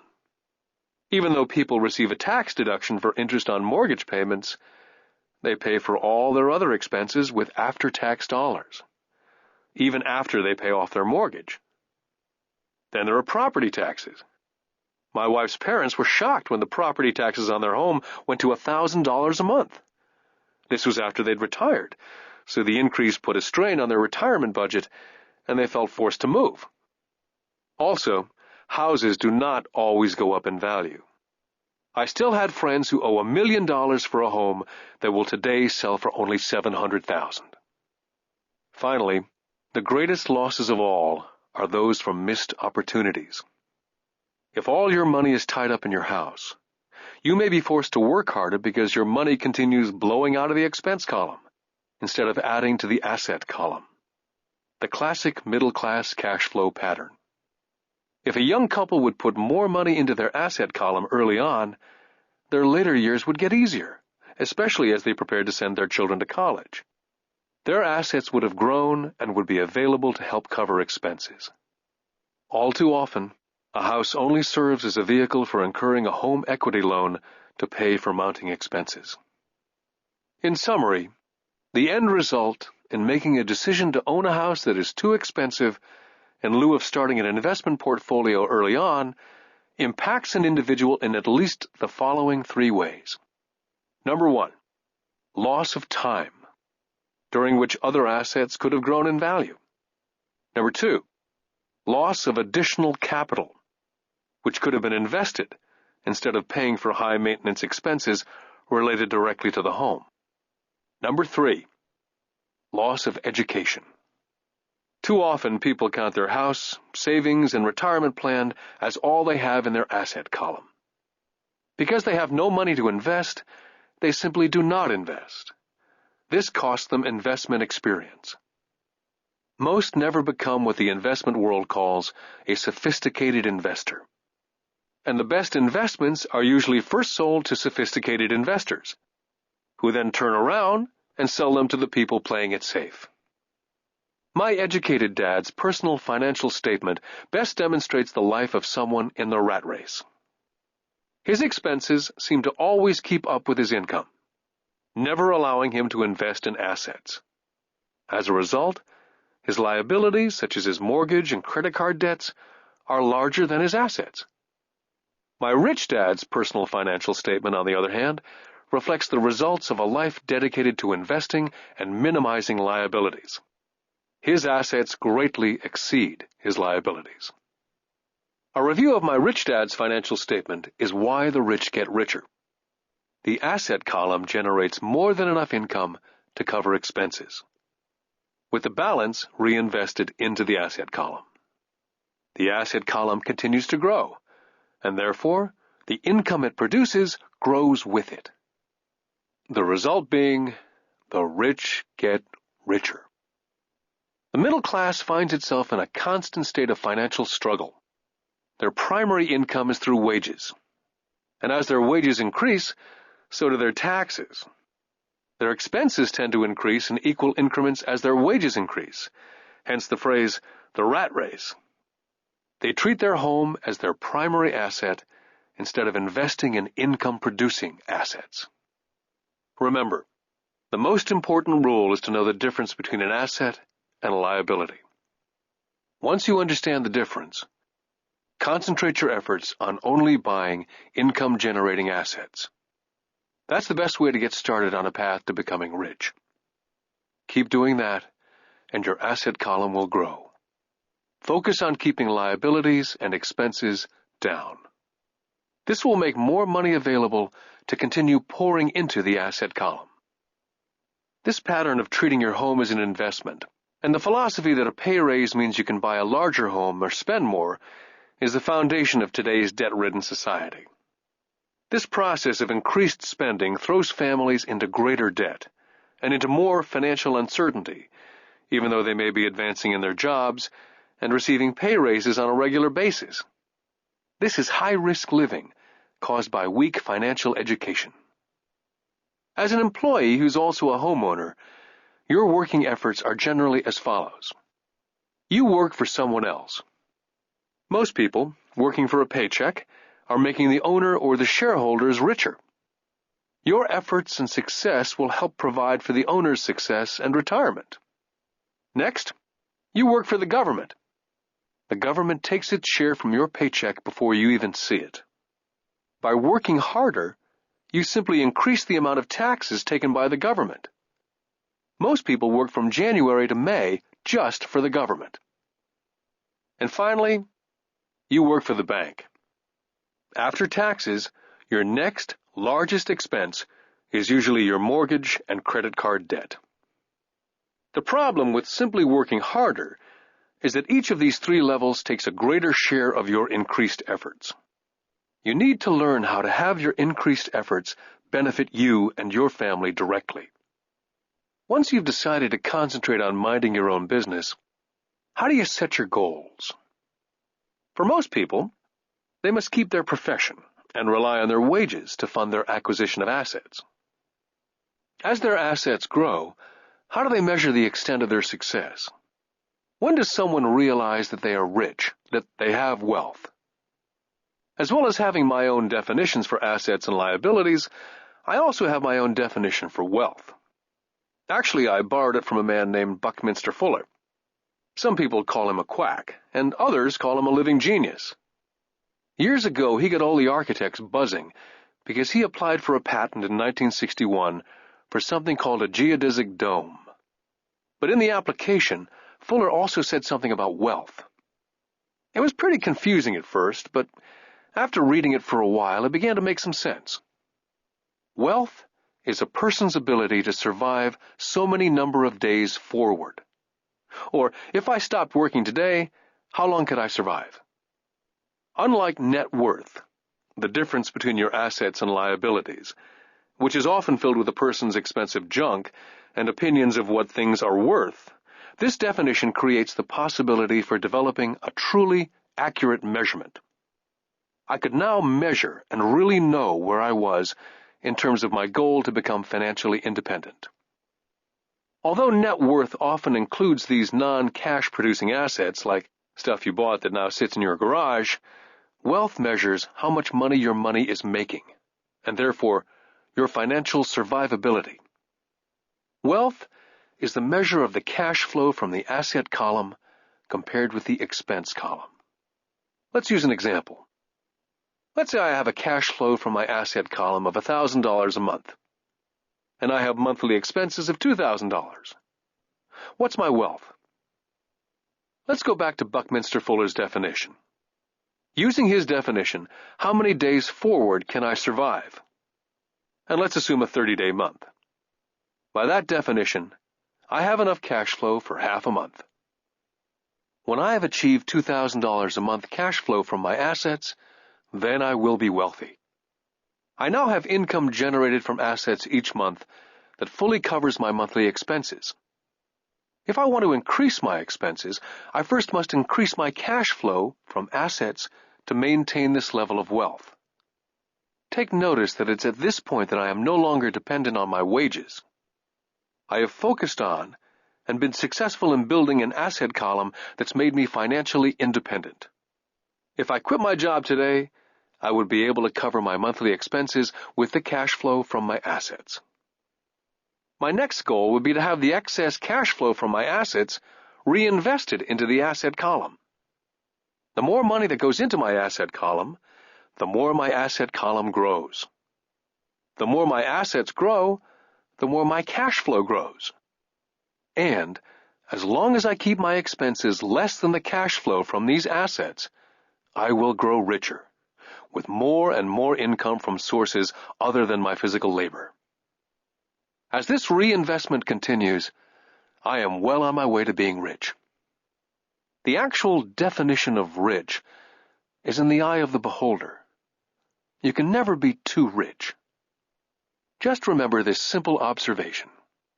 The rich buy assets, the poor only have expenses.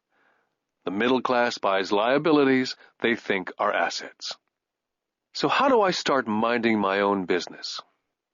What's the answer? Listen to the founder of McDonald's. Lesson 3. Mind your own business. In 1974, Ray Kroc, the founder of McDonald's, was asked to speak at the MBA class at the University of Texas at Austin. A dear friend of mine, Keith Cunningham, was a student in that MBA class. After a powerful and inspiring talk, the class adjourned, and the students asked Ray if he would join them at their favorite hangout to have a few beers. Ray graciously accepted. "What business am I in?" Ray asked. once the group had all their beers in hand. Everyone laughed, said Keith. Most of the MBA students thought Ray was just fooling around. No one answered, so Ray asked the question again. What business do you think I'm in? The students laughed again.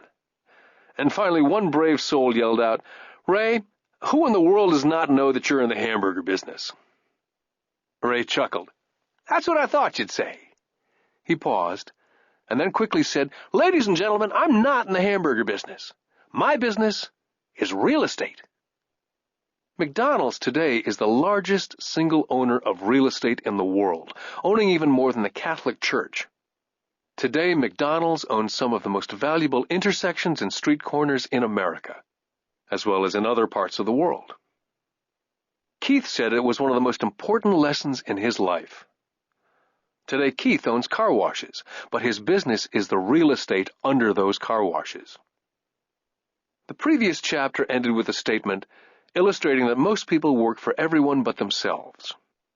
They work first for the owners of the company, then for the government through taxes, and finally for the bank that owns their mortgage. As a young boy, we did not have a McDonald's nearby. Yet my rich dad was responsible for teaching Mike and me the same lesson that Ray Kroc talked about at the University of Texas. It is secret number 3 of the rich. The secret is, mind your own business. Financial struggle is often directly the result of people working all their life for someone else. Many people will have nothing at the end of their working days. Our current educational system focuses on preparing today's youth to get good jobs by developing scholastic skills. Their lives will revolve around their wages, or, as described earlier, their income column. And after developing scholastic skills, they go on to higher levels of schooling to enhance their professional abilities. They study to become engineers, scientists, cooks, police officers, artists, writers, and so on. These professional skills allow them to enter the workforce and work for money. There's a big difference between your profession and your business. Often I ask people, "What's your business?" And they will say, "Oh, I'm a banker." Then I ask them if they own the bank, and they usually respond, "No, I work there." In that instance, they've confused their profession with their business.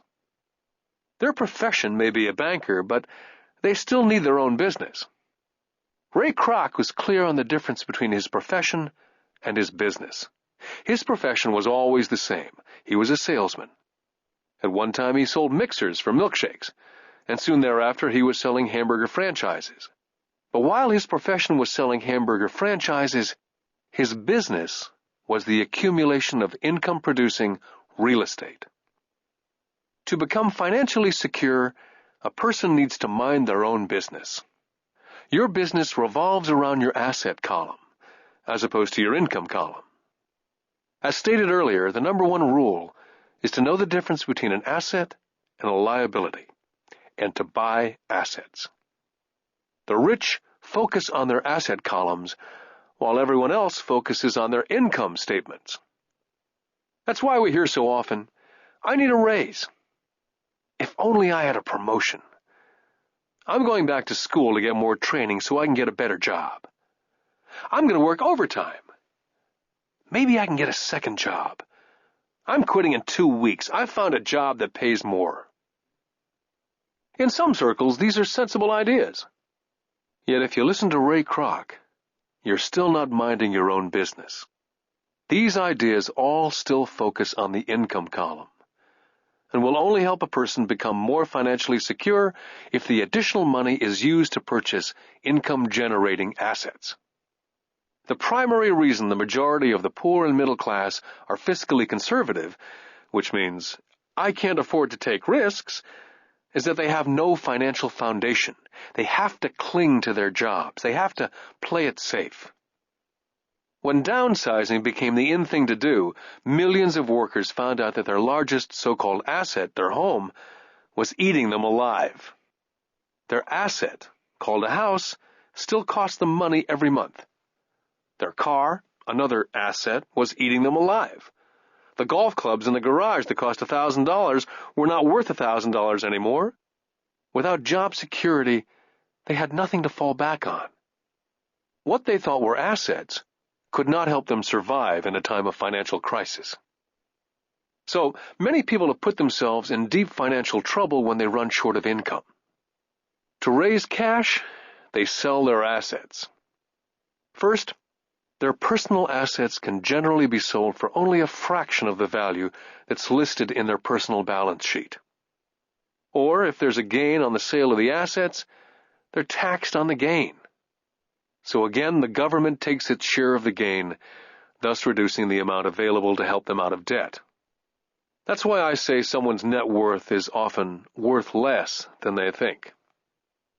Start minding your own business.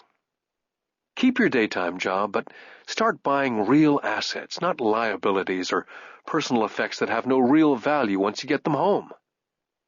A new car loses nearly 25% of the price you pay for it the moment you drive it off the lot. It's not a true asset, even if your banker lets you list it as one. My $400 new titanium driver was worth $150 the moment I teed off. For adults, keep your expenses low, reduce your liabilities, and diligently build a base of solid assets. For young people who've not yet left home, it's important for parents to teach them the difference between an asset and a liability. Get them to start building a solid asset column before they leave home, get married, buy a house, have kids, and get stuck in a risky financial position, clinging to a job and buying everything on credit. I see so many young couples who get married and trap themselves into a lifestyle that will not let them get out of debt for most of their working years. For most people, just as the last child leaves home, the parents realize they have not adequately prepared for retirement and they begin to scramble to put some money away. Then their own parents become ill and they find themselves with new responsibilities. So, what kind of assets am I suggesting that you or your children acquire? In my world, real assets fall into several different categories. First, businesses that do not require my presence. I own them, but they're managed or run by other people. If I have to work there, it's not a business. It becomes my job. Then come categories such as stocks, bonds, mutual funds, income-generating real estate, notes or IOUs, royalties from intellectual property such as music, scripts, patents, and finally anything else that has value, produces income, or appreciates and has a ready market. As a young boy, my educated dad encouraged me to find a safe job. My rich dad, on the other hand, encouraged me to begin acquiring assets that I loved. If you don't love it, you won't take care of it. I collect real estate simply because I love buildings and land. I love shopping for them. I could look at them all day long. When problems arise, the problems are not so bad that it changes my love for real estate. For people who hate real estate, they shouldn't buy it. I love stocks of small companies, especially startups. The reason is that I am an entrepreneur, not a corporate person. In my early years, I worked in large organizations, such as Standard Oil of California, the U.S. Marine Corps, and Xerox Corporation. I enjoyed my time with those organizations and have fond memories, but I know deep down I'm not a company man. I like starting companies, not running them. So my stock buys are usually of small companies, and sometimes I even start the company and take it public. Fortunes are made in new stock issues, and I love the game. Many people are afraid of small-cap companies and call them risky, and they are. But risk is always diminished if you love what the investment is, understand it, and know the game. For years, even while I was with the Marine Corps and Xerox, I did what my rich dad recommended. I kept my daytime job, but I still minded my own business. I was active in my asset column. I traded real estate and small stocks. Rich Dad always stressed the importance of financial literacy. The better I was at understanding the accounting and cash management, the better I would be at analyzing investments and eventually starting and building my own company. I would not encourage anyone to start a company unless they really want to. Knowing what I know about running a company, I would not wish that task on anyone. There are times when people cannot find employment where starting a company is a solution for them.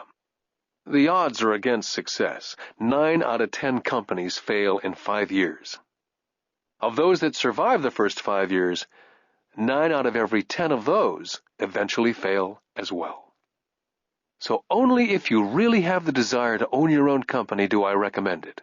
Otherwise, keep your daytime job and mind your own business. When I say mind your own business, I mean to build and keep your asset column strong. Once a dollar goes into it, never let it come out. Think of it this way. Once a dollar goes into your asset column, it becomes your employee. The best thing about money is that it works 24 hours a day and can work for generations. Keep your daytime job, be a great hard-working employee, but keep building that asset column. As your cash flow grows, you can buy some luxuries. An important distinction is that rich people buy luxuries last, while the poor and middle class tend to buy luxuries first. The poor and middle class often buy luxury items such as big houses, diamonds, furs, jewelry, or boats because they want to look rich. They look rich, but in reality they just get deeper in debt on credit. The old money people, the long-term rich, built their asset column first. Then the income generated from the asset column bought their luxuries. The poor and middle class buy luxuries with their own sweat, blood, and children's inheritance. A true luxury is a reward for investing in and developing a real asset. For example, when my wife and I had extra money coming from our apartment houses, she went out and bought her Mercedes. It didn't take any extra work or risk on her part, because the apartment house bought the car. She did, however, have to wait for it for 4 years, while the real estate investment portfolio grew and finally began throwing off enough extra cash flow to pay for the car. But the luxury, the Mercedes, was a true reward, because she had proved she knew how to grow her asset column. That car now means a lot more to her than simply another pretty car. It means she used her financial intelligence to afford it. What most people do is they impulsively go out and buy a new car or some other luxury on credit. They may feel bored and just want a new toy. Buying a luxury on credit often causes a person to sooner or later actually resent that luxury because the debt on the luxury becomes a financial burden. After you've taken the time and invested in and built your own business, you're now ready to add the magic touch, the biggest secret of the rich. The secret that puts the rich way ahead of the pack. The reward at the end of the road for diligently taking the time to mind your own business. Lesson 4. The history of taxes and the power of corporations. I remember in school being told the story of Robin Hood and his merry men.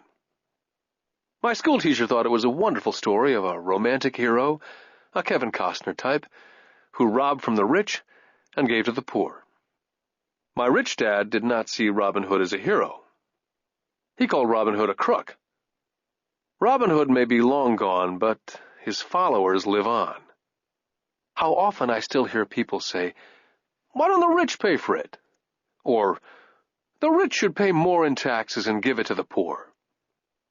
It's this idea of Robin Hood, or taking from the rich to give to the poor, that has caused the most pain for the poor and the middle class. The reason the middle class is so heavily taxed is because of the Robin Hood ideal. The real reality is that the rich are not taxed. It's the middle class who pays for the poor, especially the educated upper-income middle class. Again, to understand fully how things happen, we need to look at the historical perspective. We need to look at the history of taxes. Although my highly educated dad was an expert on the history of education, my rich dad fashioned himself as an expert on the history of taxes. Rich Dad explained to Mike and me that in England and America originally, there were no taxes. Occasionally, there were temporary taxes levied in order to pay for wars. The king or the president would put the word out and ask everyone to chip in. Taxes were levied in Britain for the fight against Napoleon from 1799 to 1816. And in America, taxes were levied to pay for the Civil War from 1861 to 1865. In 1874, England made income tax a permanent levy on its citizens. In 1913, an income tax became permanent in the United States with the adoption of the 16th Amendment to the Constitution. What these historical dates fail to reveal is that both of these taxes were initially levied against only the rich. It was this point that Rich Dad wanted Mike and me to understand. He explained that the idea of taxes was made popular and accepted by the majority by telling the poor and the middle class that taxes were created only to punish the rich. This is how the masses voted for the law, and it became constitutionally legal. Although it was intended to punish the rich, in reality it wound up punishing the very people who voted for it, the poor and the middle class. Once government got a taste of money, the appetite grew, said Rich Dad. Your dad and I are exactly opposite. He's a government bureaucrat, and I'm a capitalist. We get paid, and our success is measured on opposite behaviors. He gets paid to spend money and hire people. The more he spends and the more people he hires, the larger his organization becomes.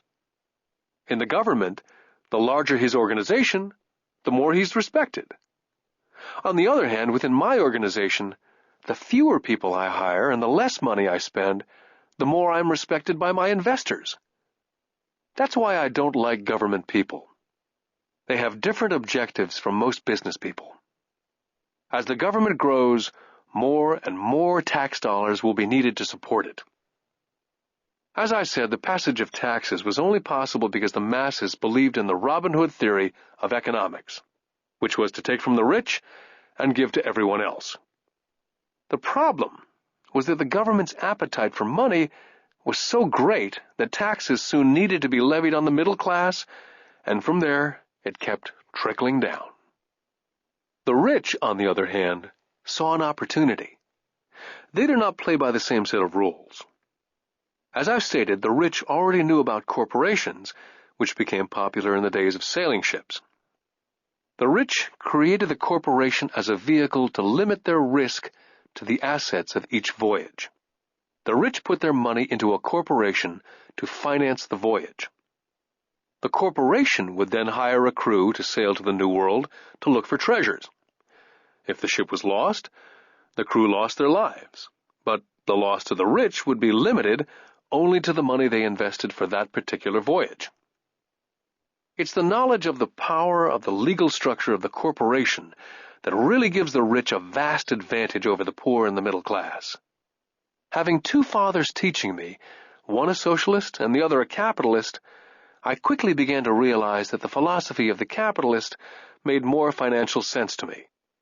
It seemed to me that the socialists ultimately penalized themselves due to their lack of financial education. No matter what the take-from-the-rich crowd came up with, the rich always found a way to outsmart them. That is how taxes were eventually levied on the middle class. The rich outsmarted the intellectuals solely because they understood the power of money, a subject not taught in schools. How did the rich outsmart the intellectuals? Once the take-from-the-rich tax was passed, cash started flowing into government coffers. Initially, people were happy. Money was handed out to government workers and the rich. It went to government workers in the form of jobs and pensions. It went to the rich via their factories receiving government contracts. The government became a large pool of money, but the problem was the fiscal management of that money. There really is no recirculation. In other words, the government policy, if you were a government bureaucrat, was to avoid having excess money. If you failed to spend your allotted funding, you risked losing it in the next budget. You'd certainly not be recognized for being efficient. Business people, on the other hand, are rewarded for having excess money and are recognized for their efficiency. As this cycle of growing government spending continued, the demand for money increased, and the tax the rich idea was now being adjusted to include lower income levels, down to the very people who voted it in, the poor and the middle class. True capitalists used their financial knowledge to simply find a way to escape. They headed back to the protection of a corporation. A corporation protects the rich. But what many people who've never formed a corporation do not know is that a corporation is not really a thing. A corporation is merely a file folder with some legal documents in it, sitting in some attorney's office registered with a state government agency. It's not a big building with the name of the corporation on it. It's not a factory or a group of people. A corporation is merely a legal document that creates a legal body without a soul. The wealth of the rich was once again protected. Once again, the use of corporations became popular once the permanent income laws were passed, because the income tax rate of the corporation was less than the individual income tax rates. In addition, as I said earlier, certain expenses could be paid with pre-tax dollars within the corporation. This war between the haves and the have-nots has been going on for hundreds of years. It's the take from the rich crowd versus the rich. The battle is waged whenever and wherever laws are made. The battle will go on forever. The problem is, the people who lose are the uninformed, the ones who get up every day and diligently go to work and pay taxes. If they only understood the way the rich play the game, they could play it too. Then they would be on their way to their own financial independence. This is why I cringe every time I hear a parent advise their children to go to school so they can find a safe, secure job. An employee with a safe, secure job without financial aptitude has no escape. Average Americans today work 5 to 6 months for the government before they make enough to cover their taxes. In my opinion, that is a long time. The harder you work, the more you pay the government. That's why I believe that the idea of take from the rich backfired on the very people who voted it in. Every time people try to punish the rich don't simply comply, they react. They have the money, power, and intent to change things. They do not just sit there and voluntarily pay more taxes. They search for ways to minimize their tax burden. They hire smart attorneys and accountants and persuade politicians to change laws or create legal loopholes. They have the resources to effect change. The poor and the middle class do not have the same resources. They sit there and let the government's needles enter their arm and allow the blood donation to begin. Today, I'm constantly shocked at the number of people who pay more taxes or take fewer deductions simply because they are afraid of the government. And I do know how frightening and intimidating a government tax agent can be. I have had friends who have had their businesses shut down and destroyed only to find out it was a mistake on the part of the government. I realize all that. But the price of working from January to mid-May is a high price to pay for that intimidation. My poor dad never fought back. My rich dad didn't either. He just played the game smarter, and he did it through corporations, the biggest secret of the rich. My highly educated dad always encouraged me to seek a good job with a strong corporation. He spoke of the virtues of working your way up the corporate ladder. He didn't understand that by relying solely on a paycheck from a corporate employer, I would be a docile cow ready for milking. When I told my rich dad of my father's advice, he only chuckled. "Why not own the ladder?" was all he said.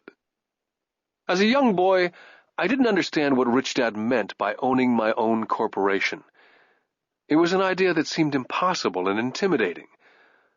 Although I was excited by the idea, my youth would not let me envision the possibility that grown-ups would someday work for a company I would own. The point is, if not for my rich dad, I would have probably followed my educated dad's advice. It was merely the occasional reminder of my rich dad that kept the idea of owning my own corporation alive and kept me on a different path. By the time I was 15 or 16, I knew I was not going to continue down the path my educated dad was recommending. I did not know how I was going to do it, but I was determined not to head in the direction most of my classmates were heading. That decision changed my life. It was not until I was in my mid-20s that my rich dad's advice began to make more sense. I was just out of the Marine Corps and working for Xerox. I was making a lot of money, but every time I looked at my paycheck, I was always disappointed. The deductions were so large, and the more I worked, the greater the deductions. As I became more successful, my bosses talked about promotions and raises. It was flattering, but I could hear my rich dad asking me in my ear, "Who are you working for? Who are you making rich?"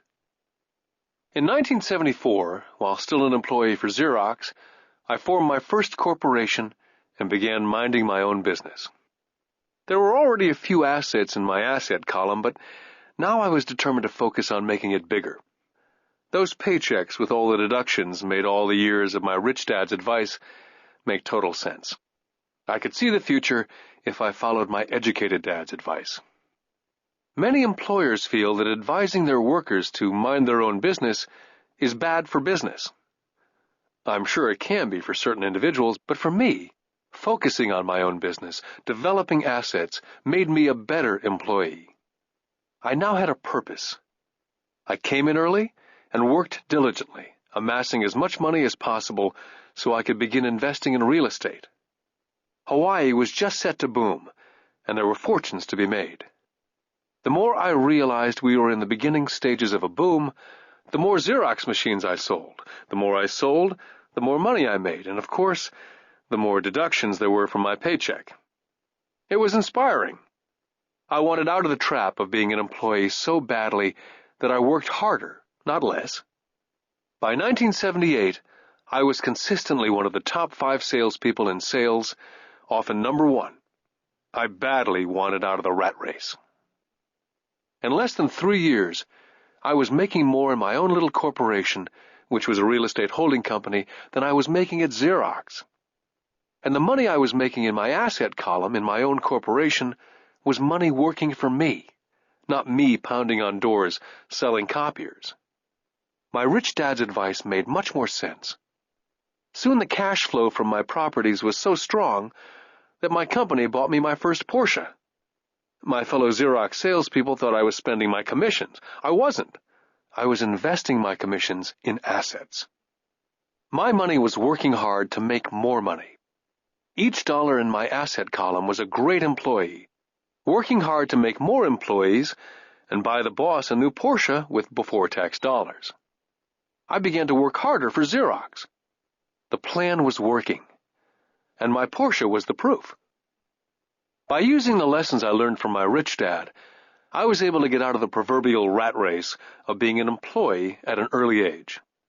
It was made possible because of the strong financial knowledge I'd acquired through these lessons.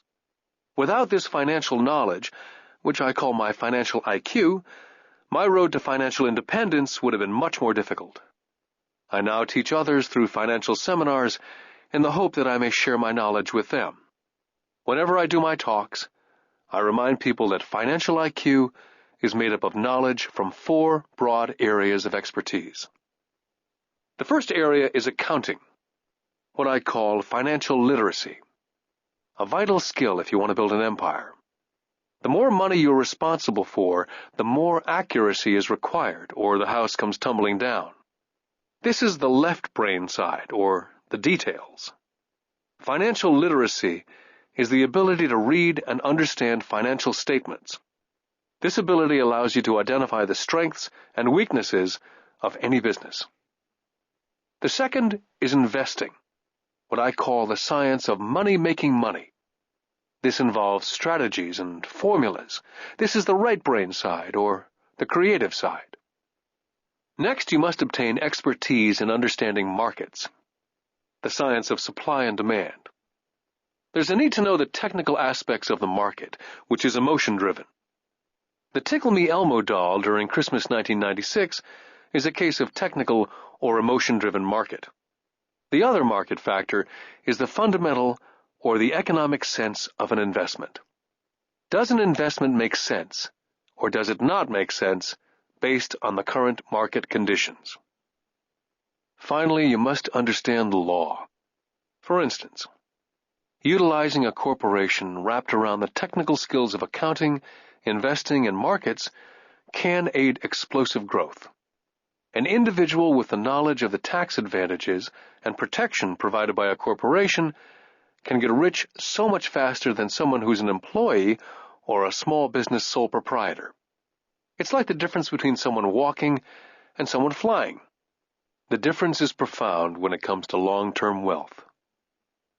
A corporation can do so many things that an individual cannot, like pay for expenses before it pays taxes. That is a whole area of expertise that is so exciting, but not necessary to get into unless you have sizable assets or a business. Employees earn and get taxed, and they try to live on what's left. A corporation earns, spends everything it can, and is taxed on anything that's left. It's one of the biggest legal tax loopholes that the rich use. They're easy to set up and are not expensive if you own investments that are producing good cash flow. For example, by owning your own corporation, car payments, insurance, repairs are company expenses. Most restaurant meals are partial expenses, and on and on. All are paid for legally with pre-tax dollars. Lesson 5. The rich invent money. I've been teaching professionally since 1984. It's been a great experience and rewarding. It's also a disturbing profession, for I've taught thousands of individuals, and I see one thing in common in all of us, myself included. We all have tremendous potential, and we are all blessed with gifts. Yet the one thing that holds all of us back is some degree of self-doubt. It's not so much the lack of technical information that holds us back, but more the lack of self-confidence. Some are more affected than others. Once we leave school, most of us know that it's not as much a matter of college degrees or good grades that count. In the real world, outside of academics, something more than just grades is required.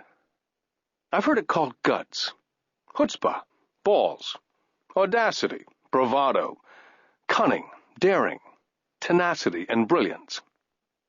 This factor, whatever it's labeled, ultimately decides one's future much more than school grades. Inside each of us is one of these brave, brilliant, and daring characters. There's also the flip side of that character. People who could get down on their knees and beg if necessary. After a year in Vietnam as a Marine Corps pilot, I intimately got to know both of those characters inside of me. One is not better than the other. Yet as a teacher, I recognized that it was excessive fear and self-doubt that were the greatest detractors of personal genius. It broke my heart to see students know the answers, yet lack the courage to act on the answer. Often in the real world, it's not the smart that get ahead, but the bold. In my personal experience, your financial genius requires both technical knowledge as well as courage. If fear is too strong, the genius is suppressed.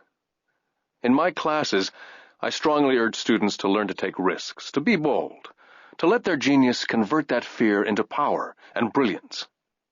It works for some and just terrifies others. I've come to realize that for most people, when it comes to the subject of money, they would rather play it safe. I've had to field questions such as, why take risks? Why should I bother developing my financial IQ? Why should I become financially literate? And I answer, just to have more options. There are huge changes up ahead. There will be 100 people like Bill Gates, and hugely successful companies like Microsoft created every year, all over the world. And there also will be many more bankruptcies, layoffs, and downsizing. So why bother developing your financial IQ? Because if you do, you will prosper greatly. And if you don't, this period of time will be a frightening one. Land was wealth 300 years ago. So the person who owned the land owned the wealth. Then it was factories and production. And America rose to dominance. The industrialist owned the wealth. Today, it's information. And the person who has the most timely information owns the wealth. The problem is, Information flies all around the world at the speed of light. The new wealth cannot be contained by boundaries and borders as lands and factories were. The changes will be faster and more dramatic. There will be a dramatic increase in the number of new multimillionaires. There also will be those who are left behind. Today I find so many people struggling, often working harder, simply because they cling to old ideas. They want things to be the way they were.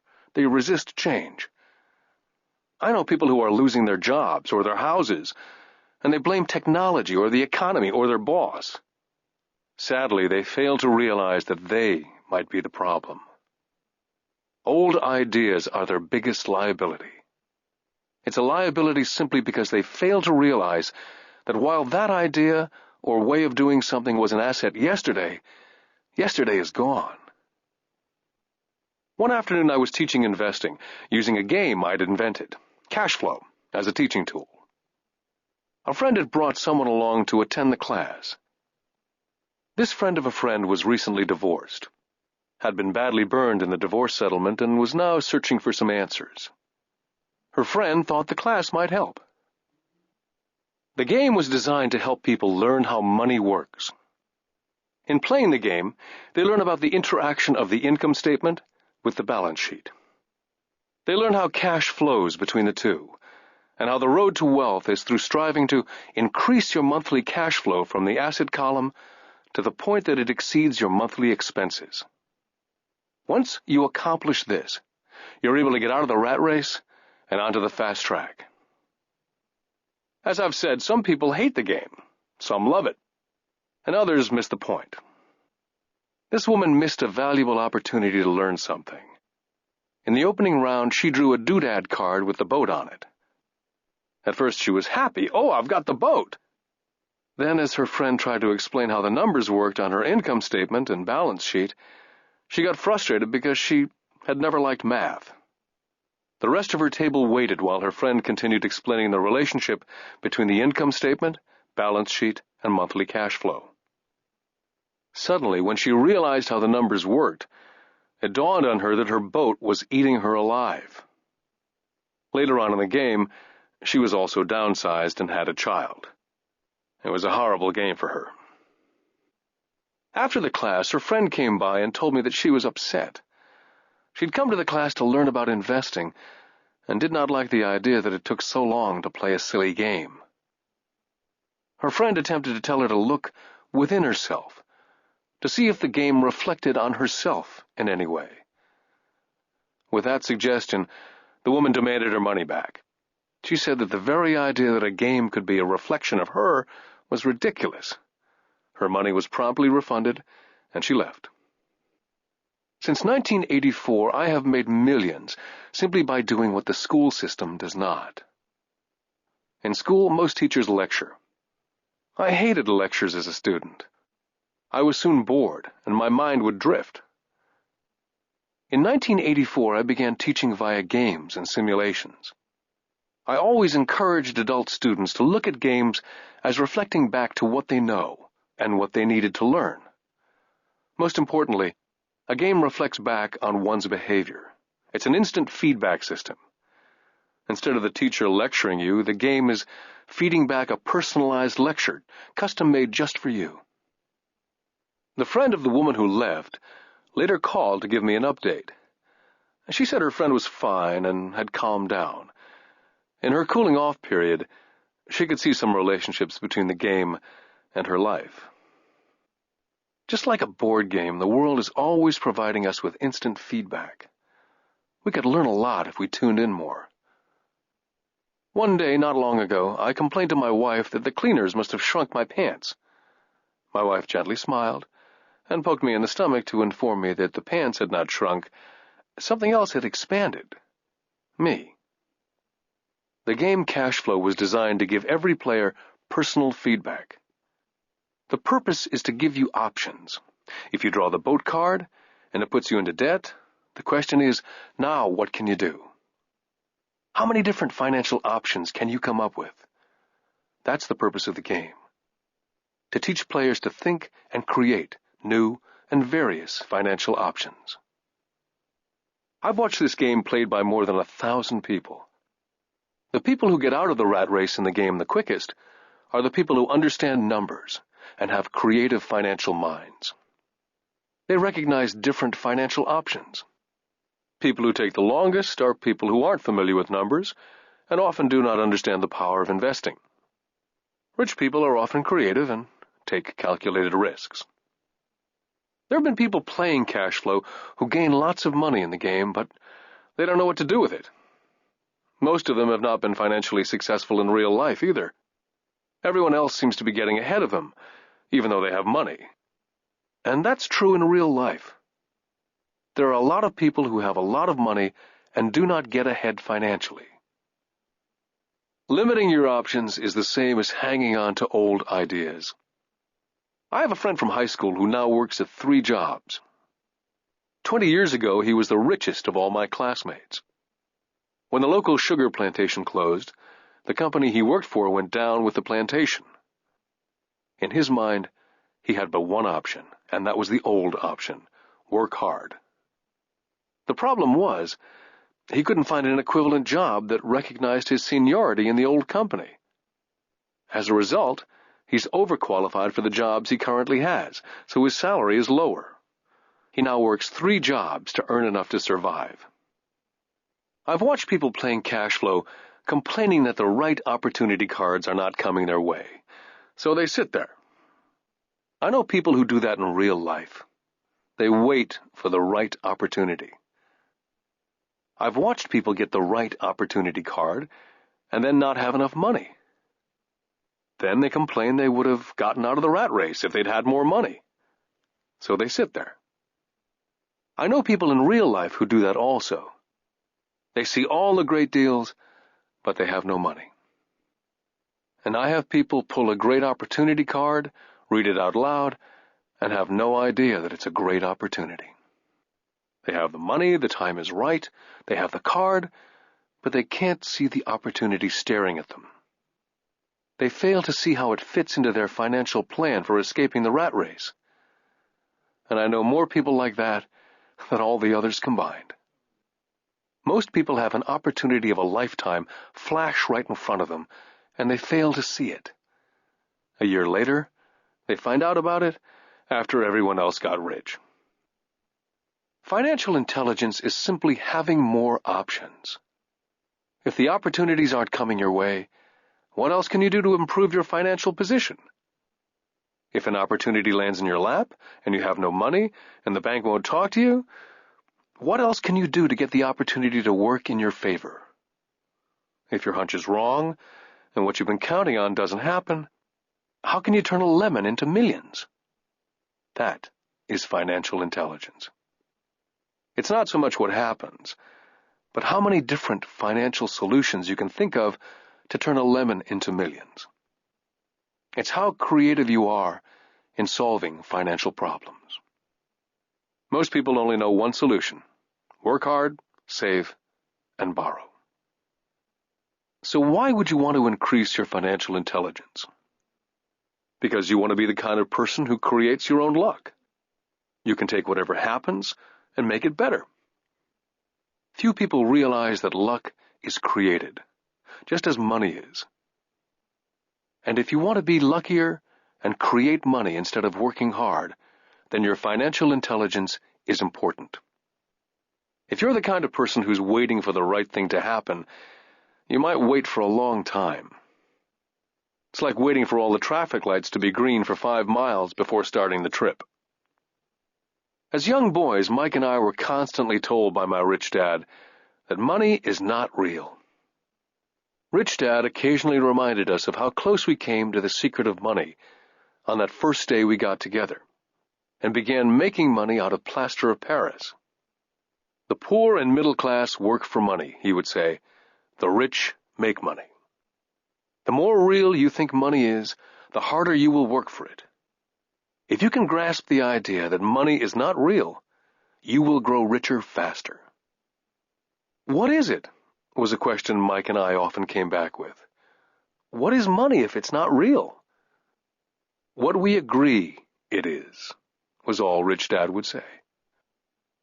The single most powerful asset we all have is our mind. If it's trained well, it can create enormous wealth in what seems to be an instant. I'll give you a simple example of creating money. In the early 1990s, the economy of Phoenix was horrible. I was watching the TV show Good Morning America when a financial planner came on and began forecasting doom and gloom. His advice was to save money. Put $100 away every month, he said, and in 40 years you will be a multimillionaire. Well, putting money away every month is a sound idea. It is one option, the option most people subscribe to. The problem is this. It blinds the person from what's really going on. They miss major opportunities for much more significant growth of their money. The world is passing them by. As I said, the economy was terrible at that time. For investors, this is the perfect market condition. A chunk of my money was in the stock market and in apartment houses. I was short of cash. Because everyone was giving stuff away, I was buying. I was not saving money, I was investing. My wife and I had more than $1 million in cash working in a market that was rising fast. It was the best opportunity to invest. The economy was terrible. I just could not pass up these small deals. Houses that were once $100,000 were now $75,000. But instead of shopping at the local real estate office, I began shopping at the bankruptcy attorney's office or the courthouse steps. In these shopping places, a $75,000 house could sometimes be bought for $20,000 or less. For $2,000, which was loaned to me from a friend for 90 days for $200, I gave an attorney a cashier's check as a down payment. While the acquisition was being processed, I ran an ad in the paper advertising a $75,000 house for only $60,000 and no money down. The phone rang hard and heavy. Prospective buyers were screened, and once the property was legally mine, all the prospective buyers were allowed to look at the house. It was a feeding frenzy. The house sold in a few minutes. I asked for a $2,500 processing fee, which they gladly handed over, and the escrow and title company took over from there. I returned the $2,000 to my friend with an additional $200. He was happy, the home buyer was happy, the attorney was happy, and I was happy. I'd sold a house for $60,000 that cost me $20,000. The $40,000 was created from money in my asset column in the form of a promissory note from the buyer. Total working time, 5 hours. During this depressed market, my wife and I were able to do 6 of these simple transactions in our spare time. While the bulk of our money was in larger properties in the stock market, we were able to create more than $190,000 in assets, notes at 10% interest, in those 6 buy, create, and sell transactions. That comes to approximately $19,000 a year income, much of it sheltered through our private corporation. Much of that $19,000 a year goes to pay for our company cars, gas, trips, insurance, dinners with clients, and other things. By the time the government gets a chance to tax that income, it's been spent on legally allowed pre-tax expenses. This was a simple example of how money is invented, created, and protected using financial intelligence. Ask yourself how long it would take to save $190,000. Would the bank pay you 10% interest on your money? And the note is good for 30 years. I hope they never pay me the $190,000. I have to pay a tax if they pay me the principal. And besides, $19,000 paid over 30 years is a little over $500,000 in income. The math is simple. You don't need algebra or calculus. I don't write much because the escrow company handles the legal transaction and the servicing of the payments. I have no roofs to fix or toilets to unplug because the owners do that. It's their house. Occasionally someone does not pay, and that's wonderful because there are late fees, or they move out and the property is sold again. The court system handles that. And it may not work in your area. The market conditions may be different, but the example illustrates how a simple financial process can create hundreds of thousands of dollars with little money and low risk. It's an example of money being only an agreement. Anyone with a high school education can do it. Yet most people won't. Most people listen to the standard advice of work hard and save money. For about 30 hours of work, approximately $190,000 was created in the asset column, and no taxes were paid. Now you may understand why I silently shake my head when I hear parents say, "My child is doing well in school and receiving a good education." It may be good, but is it adequate? I know the above investment strategy is a small one. It's used to illustrate how small can grow into big. My success reflects the importance of a strong financial foundation, which starts with strong financial education. Financial intelligence is made up of these 4 main technical skills. Number 1, financial literacy, the ability to read numbers. Number 2, investment strategies, the science of making money. Number 3, the market, supply and demand. Alexander Graham Bell gave the market what it wanted, and AT&T was born. So did Bill Gates. A $75,000 house offered for $60,000 that cost $20,000 was also the result of seizing an opportunity created by the market. Somebody was buying and someone was selling. Number 4, the law. The awareness of accounting, corporate, state, and national rules and regulations. I recommend playing within the rules. It's this basic foundation, or the combination of these skills, that's needed to be successful in the pursuit of wealth. Whether it be through the buying of small homes, large apartments, companies, stocks, bonds, mutual funds, precious metals, baseball cards, or the like. Personally, I use 2 main vehicles to achieve financial growth: real estate and small stocks. I use real estate as my foundation. Day in and day out, my properties provide cash flow and occasional spurts of growth in value. The small-cap stocks are used for fast growth. I do not recommend anything that I do. The examples are just that, examples. If the opportunity is too complex, and I do not understand the investment, I don't do it. Simple math and common sense is all that's needed to do well financially.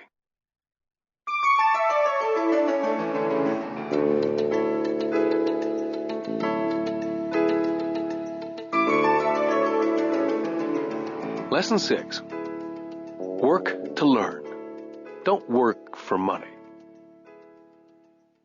In 1995, I granted an interview with a newspaper in Singapore. The young female reporter was on time, and the interview got underway immediately. We sat in the lobby of a luxurious hotel, sipping coffee and discussing the purpose of my visit to Singapore. I was to share the platform with Zig Ziglar. He was speaking on motivation, and I was speaking on the secrets of the rich. "Someday I'd like to be a best-selling author like you," she said. I'd seen some of the articles she'd written for the paper, and I was impressed. She had a tough, clear style of writing. Her articles held a reader's interest. "You have a great style," I said in reply. "What holds you back from achieving your dream?" "My work doesn't seem to go anywhere," she said quietly. "Everyone says that my novels are excellent, but nothing happens, so I keep my job with the paper. At least it pays the bills." "Do you have any suggestions?" "Yes, I do," I said brightly. "A friend of mine here in Singapore runs a school that trains people to sell. He runs sales training courses for many of the top corporations here in Singapore. And I think attending one of his courses would greatly enhance your career." She stiffened. "Are you saying that I should go to school to learn to sell?" I nodded. "I have a master's degree in English literature. Why would I go to school to learn to be a salesperson? I'm a professional." She was now packing her briefcase forcibly. The interview was over. On the coffee table sat a copy of my first book. I picked it up as well as the notes that she jotted down on her legal pad. "Do you see this?" I said, pointing to her notes. She looked down at her notes. What? She said, confused. Again, I pointed deliberately to her notes. On her pad, she'd written, Robert Kiyosaki, best-selling author. It says best-selling author, not best-writing author. Her eyes widened immediately. I'm a terrible writer. You're a great writer. I went to sales school. You have a master's degree. Put them together and you get a best-selling author and a best-writing author. Anger flared from her eyes. I'll never stoop so low as to learn how to sell. People like you have no business writing. I'm a professionally trained writer, and you're a salesman. It's not fair. The rest of her notes were put away, and she hurried out through the large glass doors into the humid Singapore morning. At least she gave me a fair and favorable write-up the next morning. The world is filled with smart, talented, educated, and gifted people. We meet them every day. They're all around us. I'm constantly shocked at how little talented people earn. I heard the other day that less than 5% of Americans earn more than $100,000 a year. I've met brilliant, highly educated people who earn less than $20,000 a year.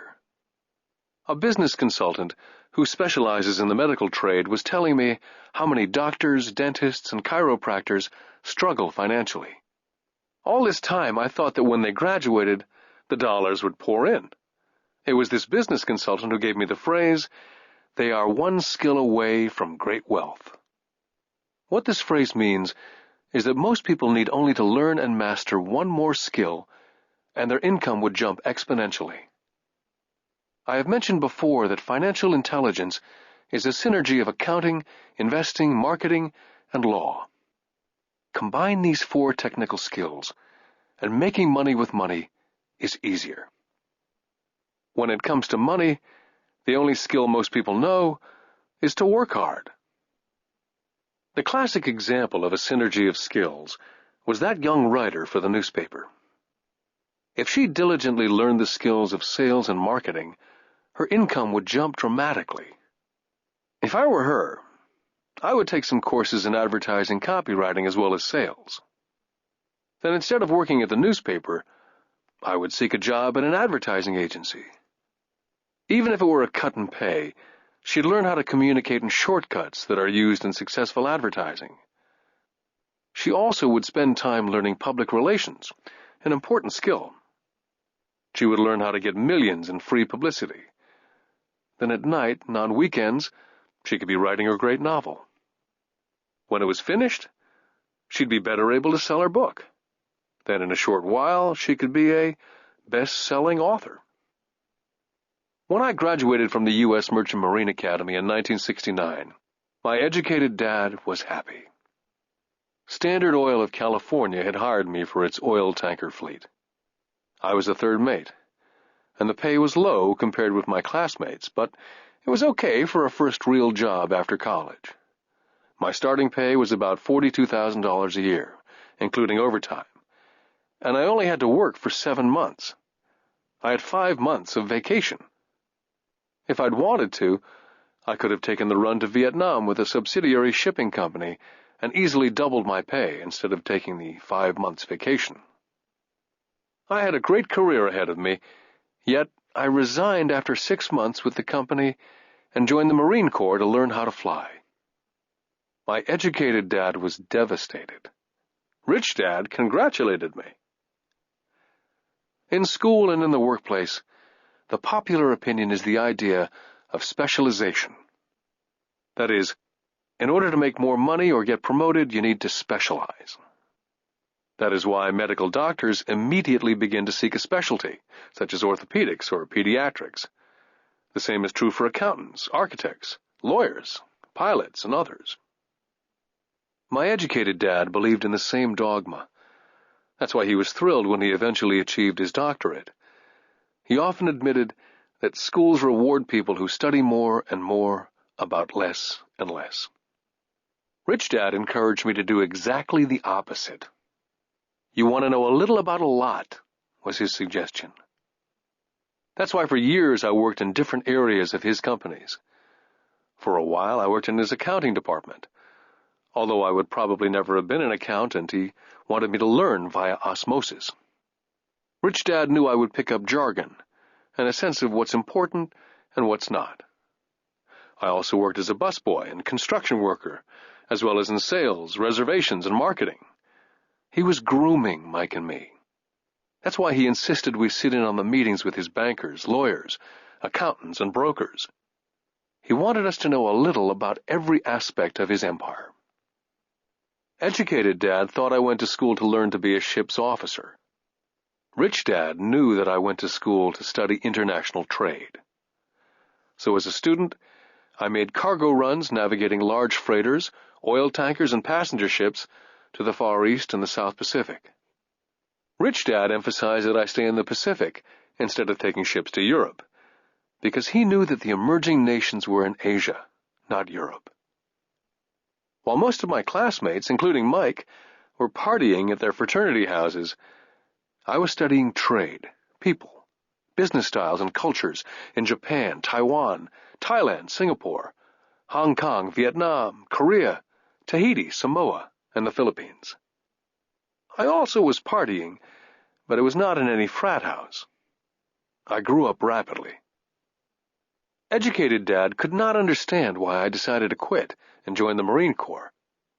I told him I wanted to learn to fly, but really I wanted to learn to lead troops. Rich Dad explained to me that the hardest part of running a company is managing people. He'd spent 3 years in the Army. My educated dad was draft exempt. Rich Dad told me of the value of learning to lead men into dangerous situations. Leadership is what you need to learn next, he said. If you're not a good leader, you'll get shot in the back, just like they do in business. Returning from Vietnam in 1973, I resigned my commission, even though I loved flying. I found a job with Xerox Corporation. I joined it for one reason, and it was not for the benefits. I was a shy person, and the thought of selling was the most frightening subject in the world. Xerox is one of the best sales training programs in America. Rich Dad was proud of me. My educated dad was ashamed. Being an intellectual, he thought that salespeople were below him. I worked with Xerox for 4 years, until I overcame my fear of knocking on doors and being rejected. Once I could consistently be in the top 5 in sales, I again resigned and moved on, leaving behind another great career with an excellent company. In 1977, I formed my first company. Rich Dad had groomed Mike and me to take over companies, so I now had to learn to form them and put them together. My first product, the nylon and Velcro wallet, was manufactured in the Far East and shipped to a warehouse in New York, near where I had gone to school. My formal education was complete, and it was time to test my wings. If I failed, I went broke. Rich Dad thought it best to go broke before 30. You still have time to recover, was his advice. On the eve of my 30th birthday, my first shipment left Korea for New York. Today I still do business internationally, and as my rich dad encouraged me to do, I keep seeking the emerging nations. Today my investment company invests in South America, Asia, Norway, and Russia. There's an old cliche that goes, JOB is an acronym for just over broke. And unfortunately, I would say that the saying applies to millions of people. Because school does not think financial intelligence is an intelligence, most workers live within their means. They work and they pay bills. There's another horrible management theory that goes, workers work hard enough to not be fired, and owners pay just enough so that workers won't quit. And if you look at the pay scales of most companies, again I would say there is a degree of truth in that statement. The net result is that most workers never get ahead. They do what they've been taught to do. Get a secure job. Most workers focus on working for pay and benefits that reward them in the short term, but is often disastrous in the long run. Instead, I recommend to young people to seek work for what they will learn more than what they will earn. Look down the road at what skills they want to acquire before choosing a specific profession, and before getting trapped in the rat race. When I speak to adults who want to earn more money, I always recommend the same thing. I suggest taking a long view of their life. Instead of simply working for the money and security, which I admit are important, I suggest they take a second job that will teach them a second skill. Often I recommend joining a network marketing company, also called multi-level marketing, if they want to learn sales skills. Some of these companies have excellent training programs that help people get over their fear of failure and rejection, which are the main reasons people are unsuccessful. Education is more valuable than money in the long run. When I ask the classes I teach, how many of you can cook a better hamburger than McDonald's? Almost all of the students raise their hands. I then ask, so if most of you can cook a better hamburger, how come McDonald's makes more money than you? The answer is obvious. McDonald's is excellent at business systems. The reason so many talented people are poor is because they focus on building a better hamburger and know little to nothing about business systems. A friend of mine in Hawaii is a great artist. He makes a sizable amount of money. One day his mother's attorney called to tell him that she had left him $35,000. That is what was left of her estate after the attorney and the government took their shares. Immediately he saw an opportunity to increase his business by using some of this money to advertise. 2 months later, his first 4-color full-page ad appeared in an expensive magazine that targeted the very rich. The ad ran for 3 months. He received no replies from the ad, and all of his inheritance is now gone. He now wants to sue the magazine for misrepresentation. This is a common case of someone who can build a beautiful hamburger but knows little about business. When I asked him what he'd learned, his only reply was that advertising salespeople are crooks. I then asked him if he'd be willing to take a course in sales and a course in direct marketing. His reply, I don't have the time, and I don't want to waste my money. The world is filled with talented poor people. All too often they're poor or struggle financially or earn less than they're capable of, not because of what they know, but because of what they do not know. They focus on perfecting their skills at building a better hamburger rather than the skills of selling and delivering the hamburger. Maybe McDonald's does not make the best hamburger, but they are the best at selling and delivering a basic average burger. Poor Dad wanted me to specialize. That was his view on how to be paid more. Rich Dad advised that Mike and I groom ourselves. Many corporations do the same thing. They find a young, bright student out of business school and begin grooming that person to someday take over the company. So these bright young employees do not specialize in one department. They're moved from department to department to learn all the aspects of business systems. The rich often groom their children or the children of others. By doing so, their children gain an overall knowledge of the operations of the business and how the various departments interrelate. For the World War II generation, it was considered bad to skip from company to company. Today, it's considered smart. Since people will skip from company to company rather than seek greater specialization, why not seek to learn more than earn? In the short term, it may earn you less. In the long term, it will pay off in large dividends. The main management skills needed for success are the management of cash flow, the management of systems, including yourself and time with family, and the management of people. The most important specialized skills are sales and understanding marketing. It's the ability to sell, therefore to communicate to another human being, be it a customer, employee, boss, spouse, or child, that is the base skill of personal success. It is communication skills such as writing, speaking, and negotiating that are crucial to a life of success. It's a skill that I work on constantly, attending courses or buying educational tapes to expand my knowledge. Rich Dad encouraged Mike and me to know a little about a lot. He encouraged us to work with people smarter than we were, and to bring smart people together to work as a team. Today it would be called a synergy of professional specialties. Today I meet ex-school teachers earning hundreds of thousands of dollars a year. They earn that much because they have specialized skills in their field, as well as other skills. They can teach as well as sell and market. I know of no other skills to be more important than selling as well as marketing. The skills of selling and marketing are difficult for most people, primarily due to their fear of rejection. The better you are at communicating, negotiating, and handling your fear of rejection, the easier life is. Just as I advise that newspaper writer who wanted to become a best-selling author, I advise anyone else today. Being technically specialized has its strengths as well as its weaknesses. I have friends who are geniuses, but they cannot communicate effectively with other human beings, and as a result, their earnings are pitiful. I advise them to just spend a year learning to sell.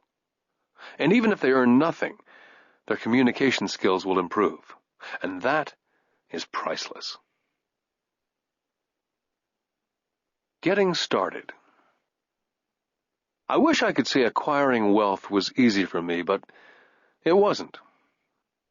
So in response to the question, how do I start, I offer the thought process I go through on a day-by-day basis. It really is easy to find great deals, I promise you that. It's just like riding a bike. After a little wobbling, it's a piece of cake.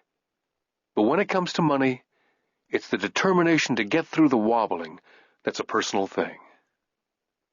To find million-dollar deals of a lifetime requires us to call on our financial genius. I believe that each of us has a financial genius within us. The problem is, our financial genius lies asleep, waiting to be called upon. It lies asleep because our culture has educated us into believing that the love of money is the root of all evil. It's encouraged us to learn a profession so we can work for money, but failed to teach us how to have money work for us. It taught us not to worry about our financial future. Our company or the government would take care of us when our working days are over. However, it's our children, educated in the same school system, who will end up paying for it. The message is still to work hard, earn money, and spend it. And when we run short, we can always borrow more. Unfortunately, 90% of the Western world subscribes to the above dogma simply because it's easier to find a job and work for money. If you're not one of the masses, I offer you the following 10 steps to awaken your financial genius. I simply offer you the steps I have personally followed. If you want to follow some of them, great. If you don't, make up your own. Your financial genius is smart enough to develop its own list. Step number 1. I need a reason greater than reality. If you ask most people if they would like to be rich or financially free, they would say yes. But then reality sets in. The road seems too long with too many hills to climb. It's easier just to work for money and hand the excess over to your broker. A reason or a purpose is a combination of wants and don't wants. When people ask me what my reason for wanting to be rich is, it's a combination of deep emotional wants and don't wants. I will list a few. First, the don't wants, for they create the wants. I don't want to work all my life.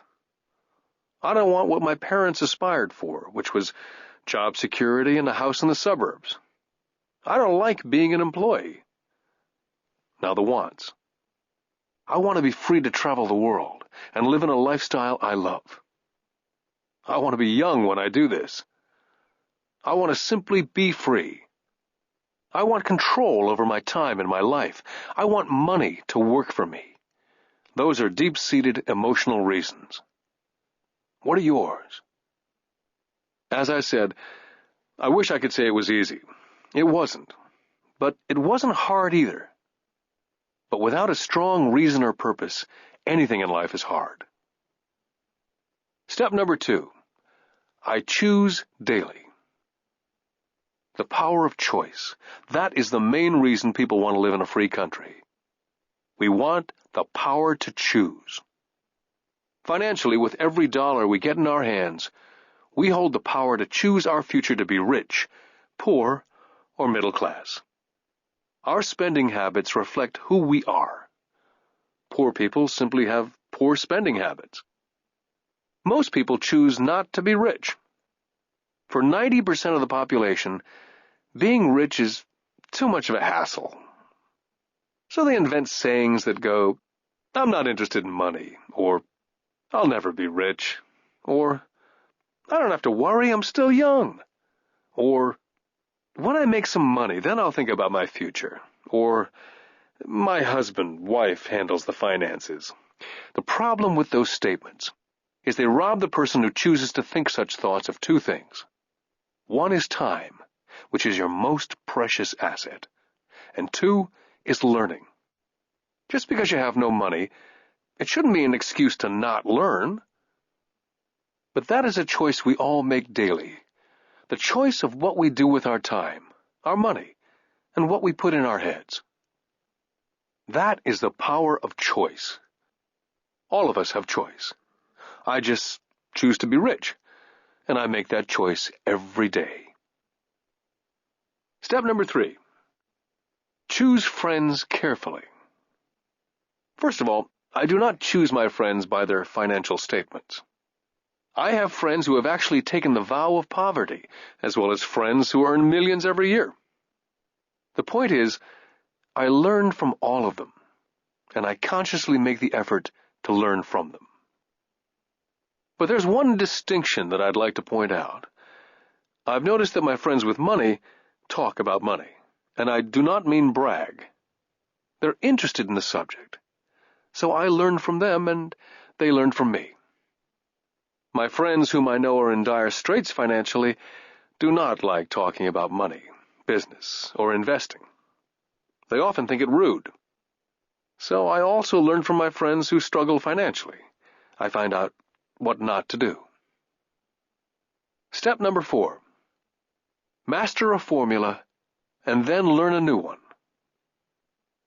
In order to make bread, every baker follows a recipe, even if it's only held in their head.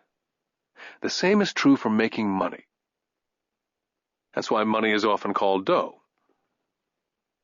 When it comes to money, the masses generally have one basic formula they learned in school, and that is work for money. The formula I see that is predominant in the world is that every day millions of people get up and go to work, earn money, pay bills, balance checkbooks, buy some mutual funds, and go back to work. That is the basic formula or recipe. If you're tired of what you're doing or you're not making enough, it's simply a case of changing the formula via which you make money. Years ago, when I was 26, I took a weekend class called How to Buy Real Estate Foreclosures. I learned a formula. The next trick was to have the discipline to actually put into action what I had learned. That is where most people stop. For 3 years while working for Xerox, I spent my spare time learning to master the art of buying foreclosures. I've made several $1 million using that formula, but today it's too slow, and too many other people are doing it. So after I mastered that formula, I went in search of other formulas. For many of the classes, I did not use the information I learned directly, but I always learned something new. Step number 5. Pay yourself first. The power of self-discipline. If you cannot get control of yourself, do not try to get rich. You might first want to join the Marine Corps or some religious order, so you can get control of yourself. It makes no sense to invest, make money, and blow it. It's the lack of self-discipline that causes most lottery winners to go broke soon after winning millions. It's the lack of self-discipline that causes people who get a raise to immediately go out and buy a new car or take a cruise. It's difficult to say which of the 10 steps is the most important, but of all the steps, this step is probably the most difficult to master if it's not already a part of your makeup. I would venture to say that it's the lack of personal self-discipline that is the number one delineating factor between the rich, poor, and middle class. I do not take the saying, "pay yourself first," lightly. The Richest Man in Babylon by George Clason is where the statement, "pay yourself first," comes from. Millions of copies have been sold. But while millions of people freely repeat that powerful statement, few follow the advice. For those who do follow it, their financial statement, income statement, and balance sheet shows income flowing into assets and assets supplying income. Each month, these people allocate money to their asset column before they pay their monthly expenses.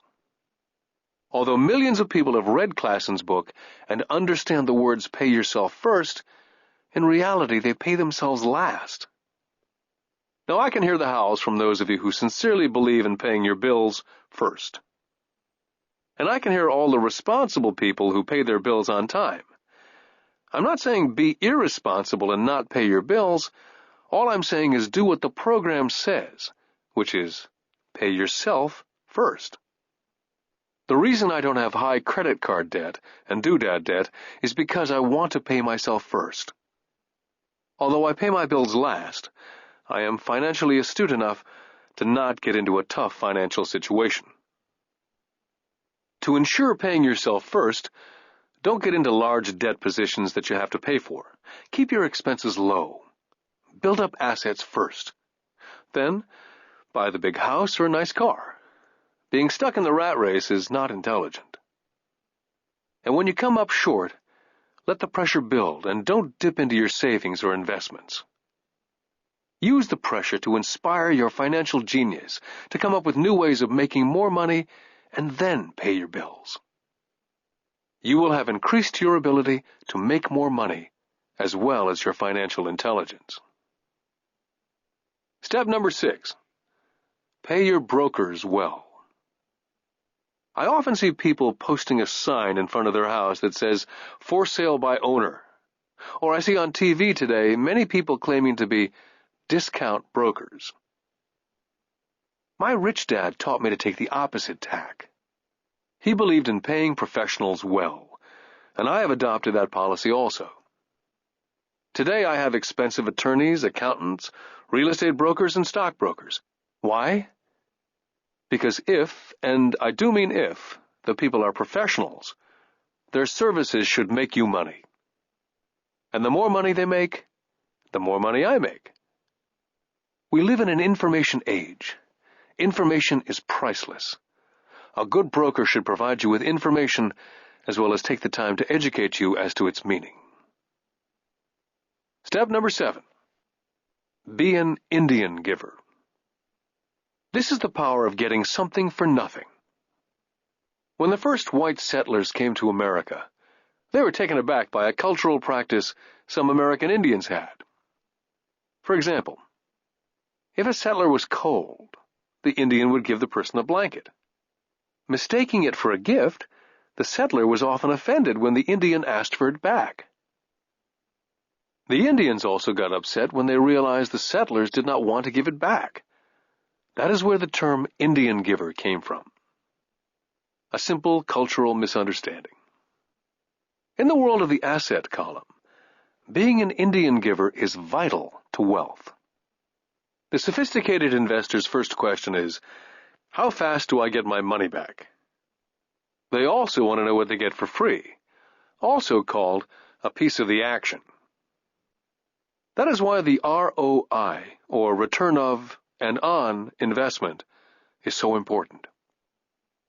Frequently, my broker will call me and recommend I move a sizable amount of money into the stock of a company that he feels is just about to make a move that will add value to the stock, like announcing a new product. I will move my money in for a week to a month while the stock moves up. Then I pull my initial dollar amount out and stop worrying about the fluctuations of the market because my initial money is back and ready to work on another asset. So my money goes in and then it comes out, and I own an asset that was technically free. Step number 8. Assets buy luxuries. As I said in the section, Pay Yourself First, if a person cannot master the power of self-discipline, it's best not to try to get rich. For while the process of developing cash flow from an asset column, in theory, is easy, it's the mental fortitude of directing money that's hard. Due to external temptations, it's much easier in today's consumer world to simply blow it out of the expense column. Because of weak mental fortitude, that money flows into the paths of least resistance. That is the cause of poverty and financial struggle. I love my luxuries as much as anyone else. The difference is, some people buy their luxuries on credit. It's the keep up with the Joneses trap. I use the income from my assets to buy my luxuries. When I wanted to buy a Porsche, the easy road would have been to call my banker and get a loan. Instead of choosing to focus in the liability column, I chose to focus in the asset column. As a habit, I used my desire to consume to inspire and motivate my financial genius to invest. Too often today, we focus on borrowing money to get the things we want, instead of focusing on creating money. One is easier in the short term, but harder in the long term. It's a bad habit that we as individuals and as a nation have gotten into. Remember, the easy road often becomes hard, and the hard road often becomes easy. The earlier you can train yourself and those you love to be masters of money, the better. Money is a powerful force. Unfortunately, people use the power of money against them. If your financial intelligence is low, money will run all over you. It will be smarter than you. If money is smarter than you will work for it all your life. Step number 9. The need for heroes. When I was a kid, I greatly admired Willie Mays, Hank Aaron, Yogi Berra. They were my heroes. As a kid playing Little League, I wanted to be just like them. I treasured their baseball cards. I wanted to know everything about them. I knew the stats, the RBI, the ERAs, their batting averages, how much they got paid, and how they came up from the minors. I wanted to know everything because I wanted to be just like them. Every time, as a 9 or 10-year-old kid, when I stepped up to bat or played first base or catcher, it wasn't me. I was Yogi or Hank. It's one of the most powerful ways we learn that we often lose as adults. We lose our heroes. We lose our naivete. I have new heroes as I grow older. I have golf heroes such as Peter Jacobsen, Fred Couples, and Tiger Woods. I copy their swings and do my best to read everything I can about them. I also have heroes such as Donald Trump, Warren Buffett, Peter Lynch, George Soros, and Jim Rogers. In my older years, I know their stats, just like I knew the ERAs and RBI of my baseball heroes. I follow what Warren Buffett invests in and read anything I can about his point of view on the market. I read Peter Lynch's book to understand how he chooses stocks. And I read about Donald Trump, trying to find out how he negotiates and puts deals together. Just as I was not me when I was up to bat, when I'm in the market or I'm negotiating a deal, I am subconsciously acting with the bravado of Trump. Or when analyzing a trend, I look at it as though Peter Lynch were doing it. By having heroes, we tap into a tremendous source of raw genius. But heroes do more than simply inspire us. Heroes make things look easy. It's the making it look easy that convinces us to want to be just like them. If they can do it, so can I. Step number 10. Teach and you shall receive. Both of my dads were teachers. My rich dad taught me a lesson I've carried all my life, and that was the necessity of being charitable or giving. My educated dad gave a lot by the way of time and knowledge, but almost never gave money. As I said, he usually said that he would give when he had some extra money. Of course, there was rarely any extra. My rich dad gave money as well as education. He believed firmly in tithing. If you want something, you first need to give, he would always say. When he was short of money, he simply gave money to his church or to his favorite charity. If I could leave one single idea with you, it's that idea. Whenever you feel short or in need of something, give what you want first, and it will come back in buckets. That's true for money, a smile, love, friendship. I know it's often the last thing a person may want to do, but it's always worked for me. I just trust that the principle of reciprocity is true, and I give what I want. My rich dad would often say, "Poor people are more greedy than rich people." He would explain that if a person was rich, that person was providing something that other people wanted. In my life, over all these years, whenever I felt needy or short of money or short of help, I simply went out and found in my heart what I wanted and decided to give it first. And when I gave, it always came back. It reminds me of the story of the guy sitting with firewood in his arms on a cold, freezing night, and he's yelling at the pot-bellied stove, "When you give me some heat, then I'll put some wood in." And when it comes to money, love, happiness, sales, and contacts, all one needs to remember is first to give what you want, and it will come back in droves. My poor dad taught teachers, and he became a master teacher. My rich dad always taught young people his way of doing business. In retrospect, it was their generosity with what they knew that made them smarter. There are powers in this world that are much smarter than we are. You can get there on your own, but it's easier with the help of the powers that be. All you need to be is generous with what you have, and the powers will be generous with you. Take action. All of you were given two great gifts, your mind and your time. It is up to you to do what you please with both. With each dollar bill that enters your hand, you and only you have the power to determine your destiny. Spend it foolishly, you choose to be poor. Spend it on liabilities, you join the middle class. Invest it in your mind and learn how to acquire assets, and you will be choosing wealth as your goal and your future. The choice is yours and only yours. With every day, with every dollar, you decide to be rich, poor, or middle class.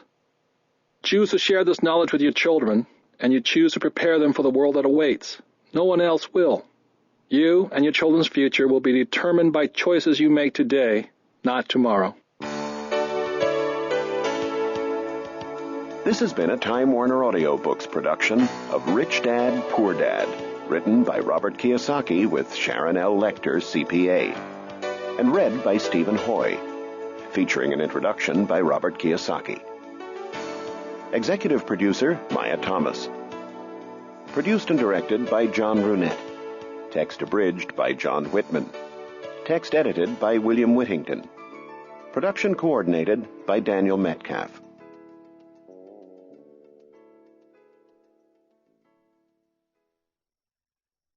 Audible